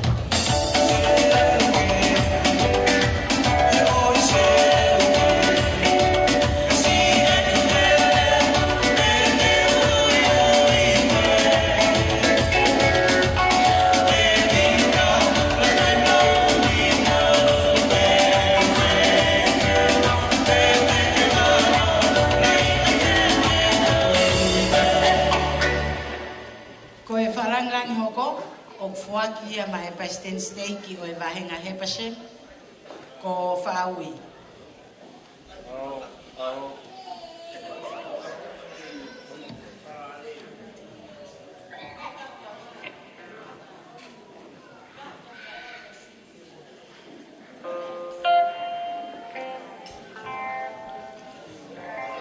William whaaui.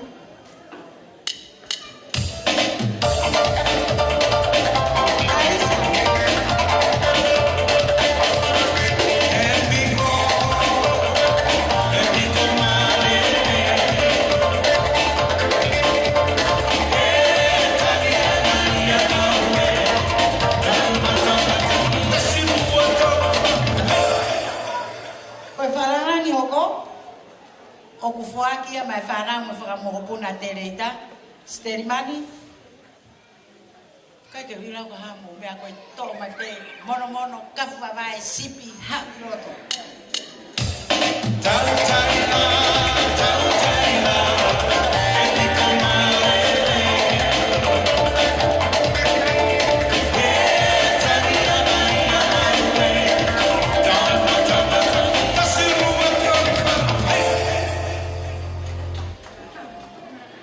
Koe whakarangirangi hoko, fuaki ia mai tangata eiki koe tokoua pēni o Mailau ko semis-final.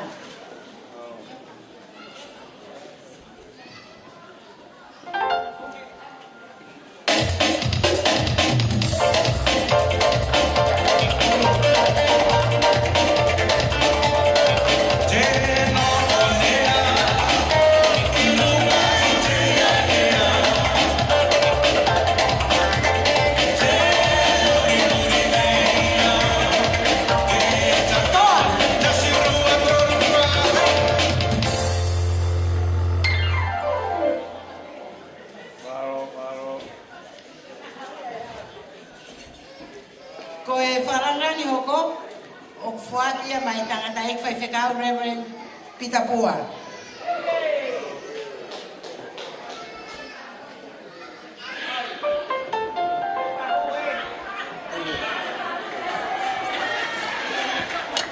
Pas Mike.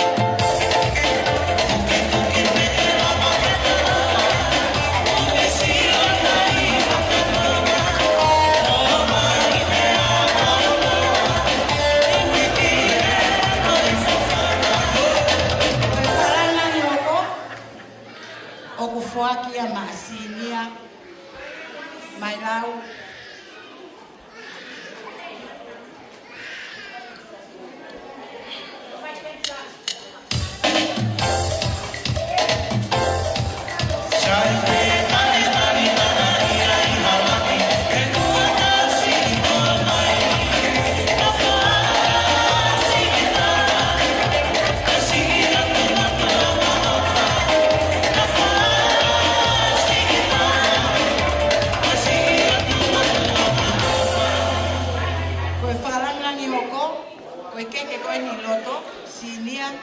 Koe tuo whewhine rangi ia o mokadaki, momoko pē. Koe wharangirangi hoko, o whakia ma Nancy Fonua Pule.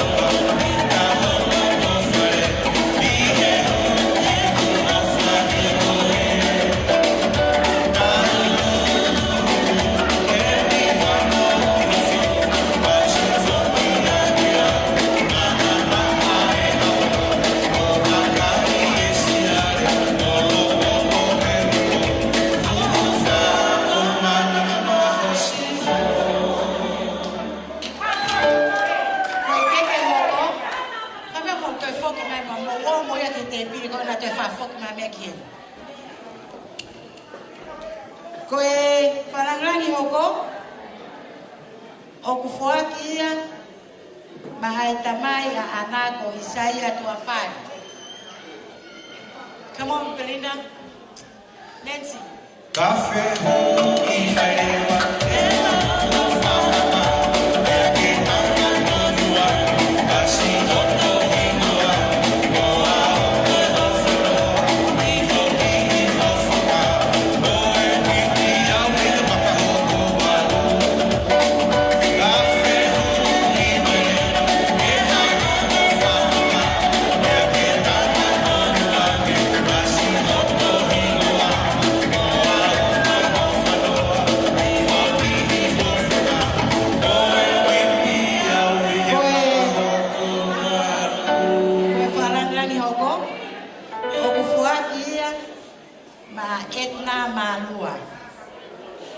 Etna Malua, with Faeria, I can pay a Sioeli. Pass.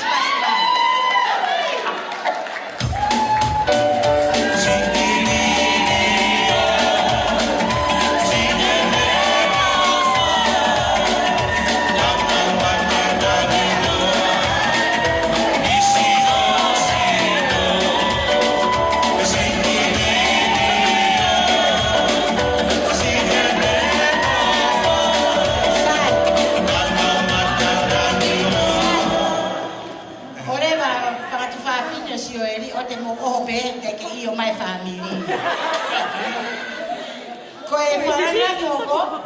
It all goes to where is friend? Where is friend? Where are you?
Io, coi farangi hoko, aveia mai lepa, coloque. Tamai Mailau que vive con lepa con la matan. Os Mario to fefile Mailau malo.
ma lupe vea. Kata ki ka uia tu pe kata mua to mai kata o mo ke lotu. Koe fu keke kuata. Lupe vea.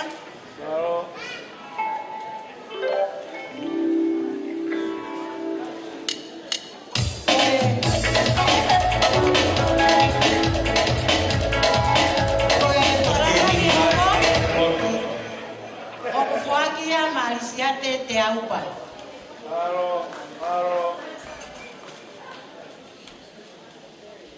Lisiate te aupa.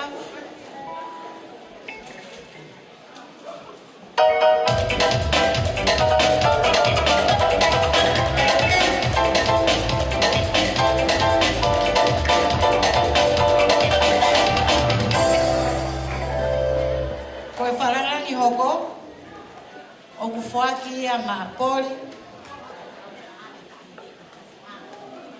Barosi lava mai me Amerika.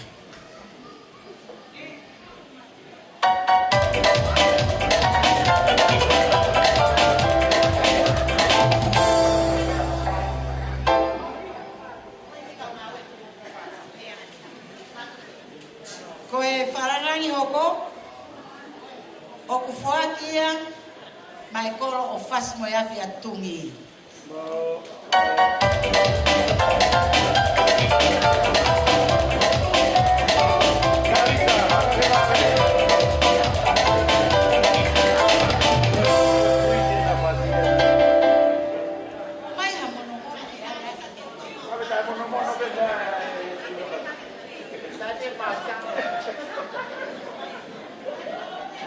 Talisa tu wake atu. Vai sim. Abre Talisa. Koena. Oke kita hako tu mai katia. Koe wharangangi hoko. Okufuakia.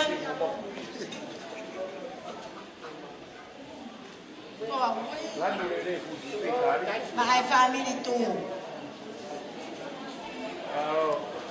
Mana mau tolong?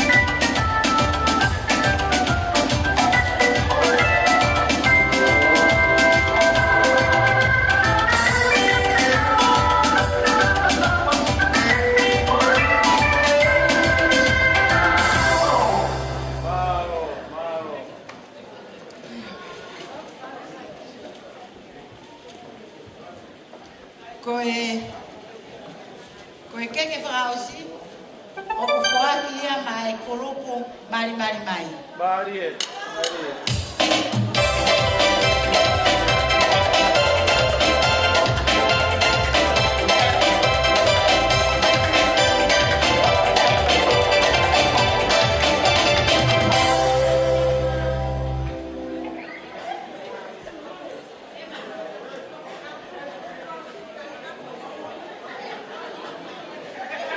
Koe wharangangi hoko, wo ose tau keke foi keke watana e wika atope o itaha keke tofi. Wo ose a finito ia. Koe wharangangi hoko, koe ki kafu ia ae kona kei tofi tau. Whaki mai tā mea. Maro.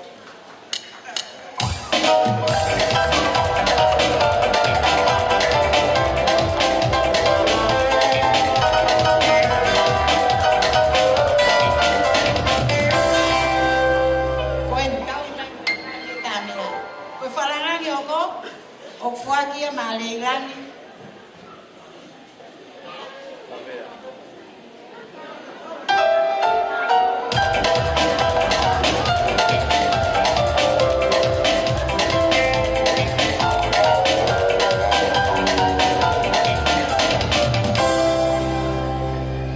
Falangani hoko, fuakia masalo te kuki. Maro.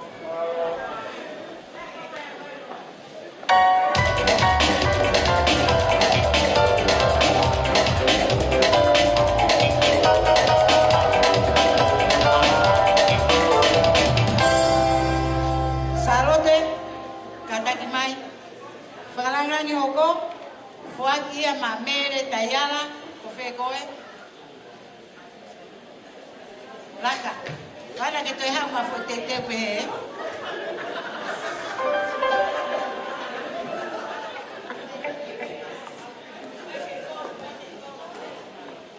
Whalangilangi o ko fuaki a marupe mo tua puaka.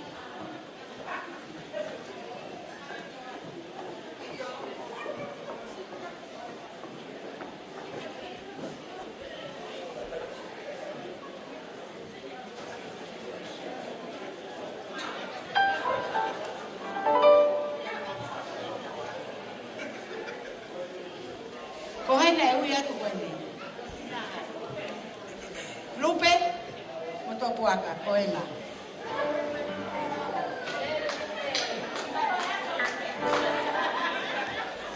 Ko e whalangilangi hoko, o fuaki ia ke kainga wherepea. Ana.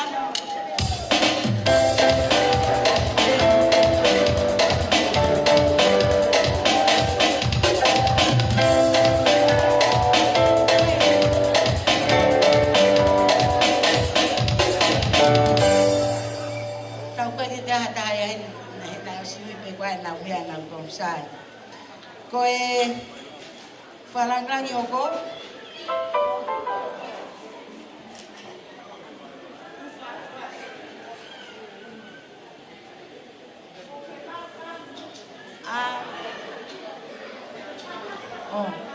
ko toa, ko whea toa. Toa tārisa, ko e ui pe ha, ko ni kai pe fuaki.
Latu, Lolohea, kaya me mau ko ki kafu pe. Kafu fine mo unu ke to ke shat pe to ha kafu na ma fa na he wita ngosia.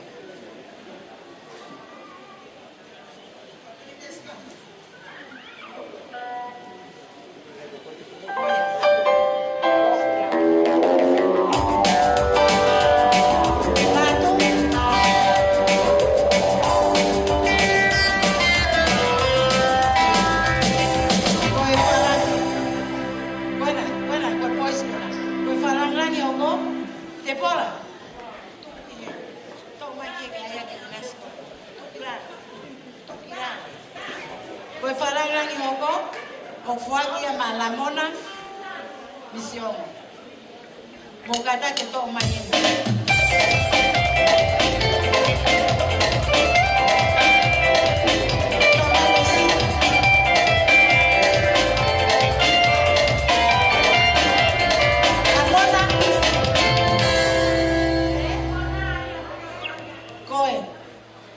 La mona kata ki la kia hata hai ngalo o te ke maa koe whakarea mai pepo koe ke kawa maa ata ia hena tari ia ka whai pui atu ko a me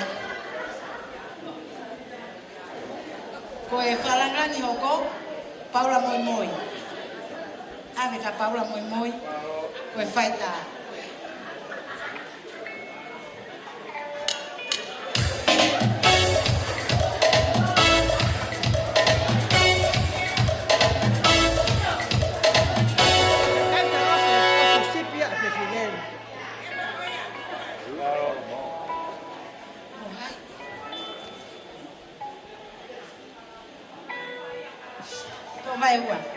Talai bosan, kai tusi, ko pulpulu ini.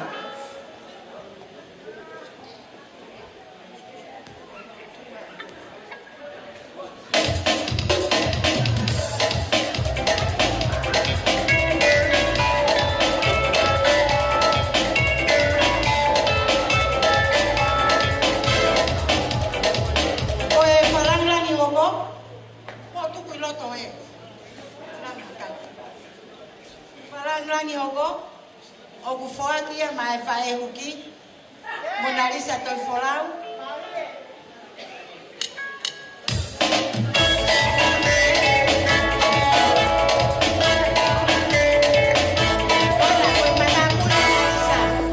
Koe na matapure na Lisa ave kia ko te lupo ama ala Lisa ifi.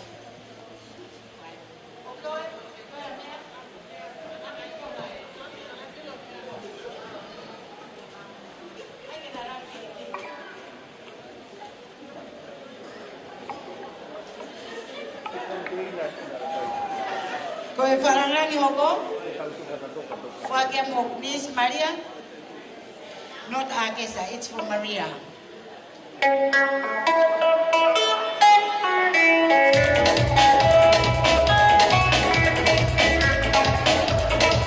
Koe wharangangi hoko, o whakia mai whae, vai tahe whare ni Galilea. Koe, te lady. Galilea?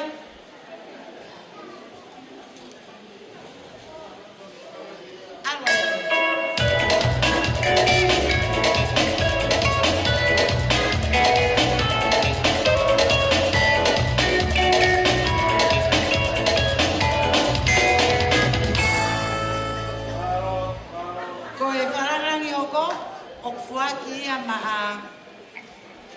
Ko hai kwa hingoa ai Mario lere i me horo peka. Ne tane? Koia, koe. Lolohea? Whamore more.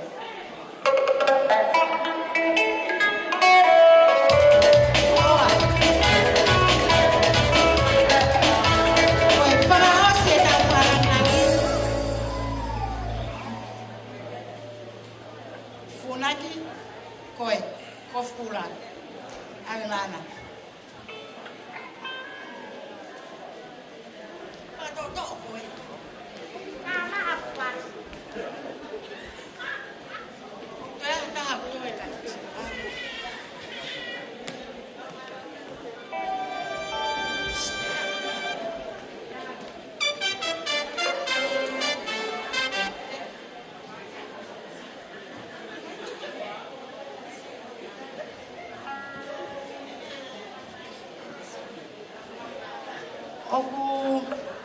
Omo te ke mana si ngalo hataha.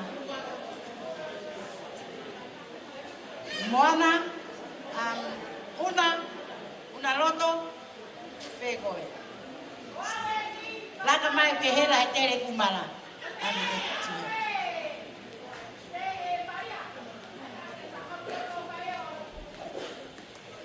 Penga ke ui pe una loto tu ureva. Ai ke ilo ko la paha pato pe mea pato.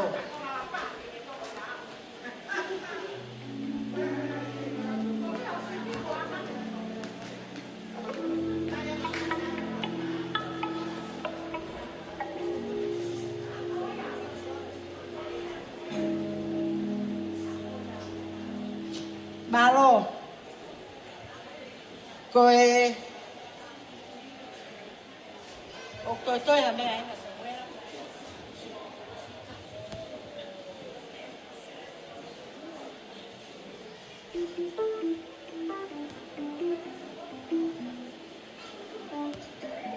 Ko fe ko loa tu ko omiri. Koe? Ke tuku ki he.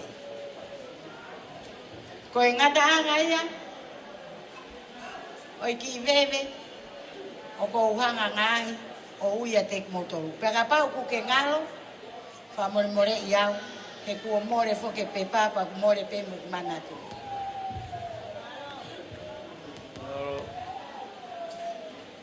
Fa malo kia lua ko hiko e lava lere fatongia. O ko toka ngato ki ngai kolo ko nai o si tufa ko ene nai. E ku toi fai ato lua ia ke toi kaungoi ai o atu ko ka kita tolu i. Kana nai kai ke ilo ia pe tufa ku e tau ui kolo ai poni. Kai frafita ko lava lere fatongia ko e fa fai. Ko pato e fa malo ke mo tolu. Malo lua. Ko e taimini tuk tamai a Sioeli kene whawhonga atu halea, whamalo, e whiawhini, pia heri ko ia, ka te tau whao si ai pe.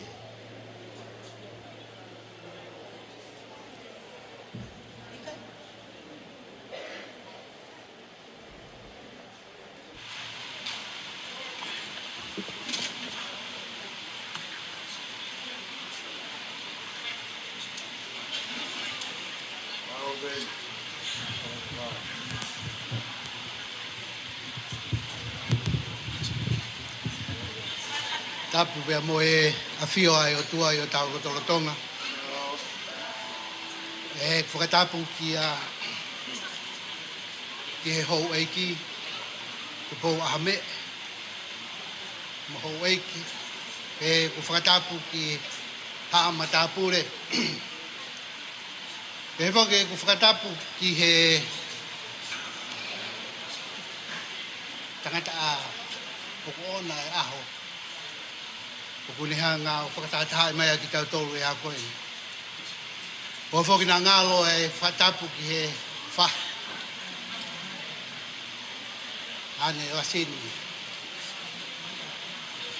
Pea pehe e whakatapu kia te mautolu hono katoa pe.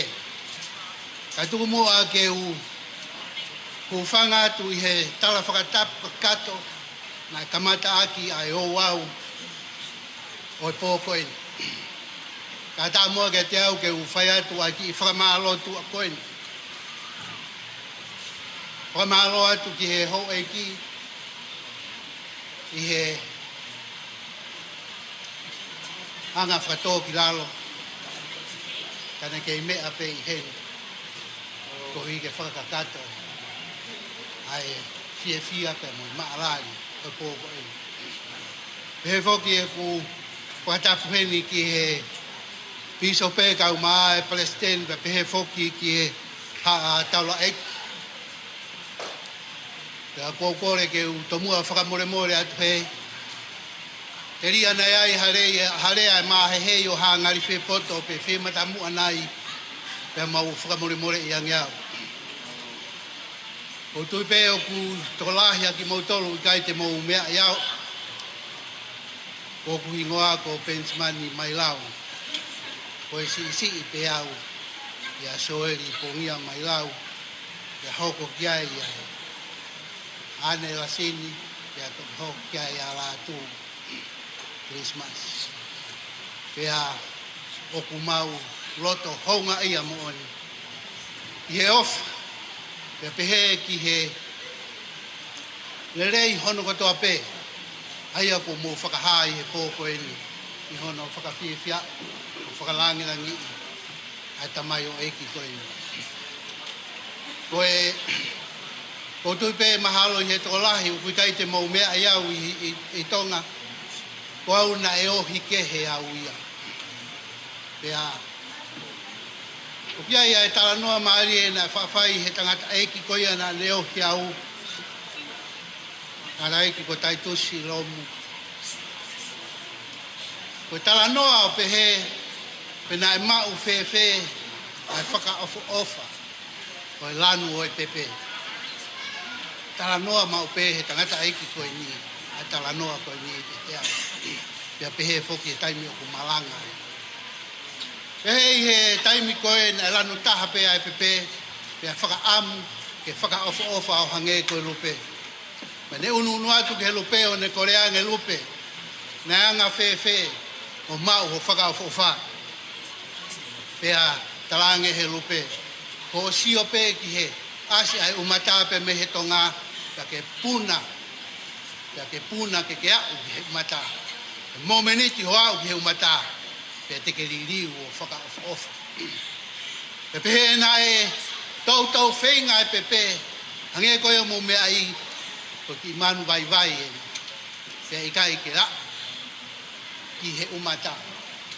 Toi unu atu ai pepe, ki he lupe o koreange lupe. Tokoni mai mua, he kai ke wau ki he umata. Pe talange he lupe. Ho mamata pe ki he umata, ka ke puna mai ke te au o piki hoku ki a, kau ave goe ki he umata. Pe i he talanoa koe ni na e, mamata ai pepe ki he umata, pea ne puna atu ki he rupe o piki he ki a rupe. Pea ne whai whono ngat o na ki he umata. Mauai ai whaka ofa. Oi pepe. Kāinga hi aho koe. Kousi atu ko mūtoko lahi pa pehe te kamata malanga i rewa. Ka kou lawe i pe ki mau loloa ai mea ai hou e ki ho tau rotonga. Koe ai, koe morale pe koe moral e foi tala noa koe ni. Ka tau ka piki ki he eiki ko sisu kalaisi. Koe ai a tene hanga ai ho tau whakaofofa. Tene ave ki tau tolu. Koe ai au ki ai malo. Koe ai au ki ai i. Ka moe le lei whanu katoa pe. Kene ave ki tau tolu. E au ki whakaofofa. Sioeli. Talamai ko tau hui a Sihova. Te hei kai te tau masi. Ke mooni ai lau koe wholofola. Wika i ke ai hame a taha i he wholofola. Oku hala. Ea koe poupou ia he ako e. Talamai ki tau fuafua kumi. Ke pure anga o toa mo ne maa ne o ni. Ke tene toki hanga. Lahi mai anga me ani ko toa ia. Ke te koe. Kainga ia ako e ni. O pehe pe ai whakaamu e aho koe ni ke pehe ki he hou e ki kau maa ai tamai o eiki peftei ke tau piki ke eiki ko sisu kalaisi. Ko ia tene hanga ave ki tau tolu ke tau mau ke tau whakawhau. Pea ia palani au toa ke tau ngahe mo ui takta. Peka pao te tau nofo ke eiki ko sisu kalaisi. Ko e mo oni ke tau haa whakawhau. Pea elelei ai mea hono katoa pe. I ho tau wā, pea mo e, ho tau wā e pea mo tau whamiri, ho tau wā pea mo tau siasi, ho tau wā pea mo tau kakai. O pehe ai whaamu e aho koeni. E hoko ai pōpaki peftei o Sioeli i aho koeni. Ato ake a whakamalo mo e honga ia mo oni. I he tamai kau maa e whae. I he ofalahi ko mo fai he ako. Ho mo lave mai. Hoko ia. Ko lolo. I ngahi tahi o kou. Hoko ia. Ko vai kawa. I he mo ui. Tamai o eiki koe ni. I he whepaupo waki. Ngahi whepaupo waki koe ni. Ko koe mo oni. Tene hanga o taki tonu ai tamai o eiki koe ni. Ki he hala o kutotonu. Io. Kainga i hao koe ni. o koe pōpaki au e ako eni. Ato e whama alo lahi o piti. I he tamai kau maa e whae. Ka Sioeli, Pongia Mailau. O tiunia. O ke monu ia o ke tupu hake i he whamiri. Una hanga ave koe ki he lotu. Una hanga taki tonu koe. I he ngahi hala. Te mu ngahi whaunga o kutotonu. Tohi. Ko mo ui he kaha. Pakatawange pe. Iai ha ke toi hoko ai o pehe. Ke kaunga kau I hono tuaki. Hono tuaki. Amo pou. Tau eki ko sisuka isi. Toi uhi. Koi ia. O ma'u ai ho tau whakaofo wha. Ke koi ia tene hanga taki tonu ki tau tolu. I e hala ku tau ki a mototonu. Whakamore ka pau iai harea e mahei o toki tua. Po ame ka mai amai o eki birthday pa pegi he te mo tol hono tope mo whakamore yang o whapena mo mau ha mea tokon whiunga te pehe ni mo mau ha fia ko hi o tau tala ia ki tau fia mau pe tau fia I he eki tau toi ai atu tau fia I he eki tua wha Malo atu, ko hi ko e lawarere e whatongia ko ia. Ko kore pe ke tau whao si ai pe. Kono inga e kua mauloloa e po. Ko te hi naini. Nani whahoko e lea e tamai. E ngai tamai. Ko te hi na CCE. Ko whawhi ke ni whahoko e lotu tuku. O e whia whini. Pea ko reat, Latu, katako lava mai. Mau fia, ke mau to'o whatongia kotoa pe. I he fia whini. Ko uhi, ko mahu inga o he fiafi koe ni, kia ki mau tolu. O taha pe o mau tō whewhine. Ka koe lau ta, ko mau toki whitahu, ko mau toki whakataha eni. I e kātoanga peheni, ke si whaisi ono whakalangi. Peange mai na mau. Ai whetu, ke whaia ki si o mau whatongia, kai he whiawhini, ko maulelei taha. Ko ia peu maunga tai. Ko e whiawhini, ke tau whao si ai pe, pe tau whawhi, ai te hina koini, ke ne whakakato e whatongia o e whiawhini. Eiki ko e o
Tua maf ko mau tamaita ngata ya fion. Mau puno atu ho au ho ko ni lo ta pasia mo. Ma va feta de tua ko nga ko ofa. O ke fai mau sia mai ho. Ma va feta ge a fio tua ko nga ko fa singa mau ka to nga ya ko ni. Ma whamalo ke o a whio ko ngā ko whawhainga maari tapa keke e kātaonga a koe. Whawhainga maari e hoa iki mau kau ngā kau whata. E hoa koe. O maha mata pūre e heke ka kai e whanua e o tū. Ko ngā ia maulo tō mau whakau kau mau ilo. O whatai whiriwhiri mānako e a whiona mau lawe manu ia e a koe. Mau kore whamoimore atu ki o a whio e o tūa. Ka pau tō whatongia, ma whainga tō onga e, kātoanga a koe ni. Mau kore whamoimore atu e wafa alo, Sisu Kalaisi. Tuku pege me mau puri a ki mui, ka e a pea e a whiana. Mana ke leo tua ke mau tutuku e a koe ni. Ka ha mea te mau whanonga mo ia ki api. Whanonga pe me a whiana. E whaitāpe kina mai a ki mau tole a koe ni. Tukai pege haa langi a whiana. E mau mea katoa ku whai. Ke o wai pea kolori a me langi. E mau mea katoa pe ku whai. Ua whaalo ko Sisu Kalaisi ko alo. Ako mau whamo un. Amen.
was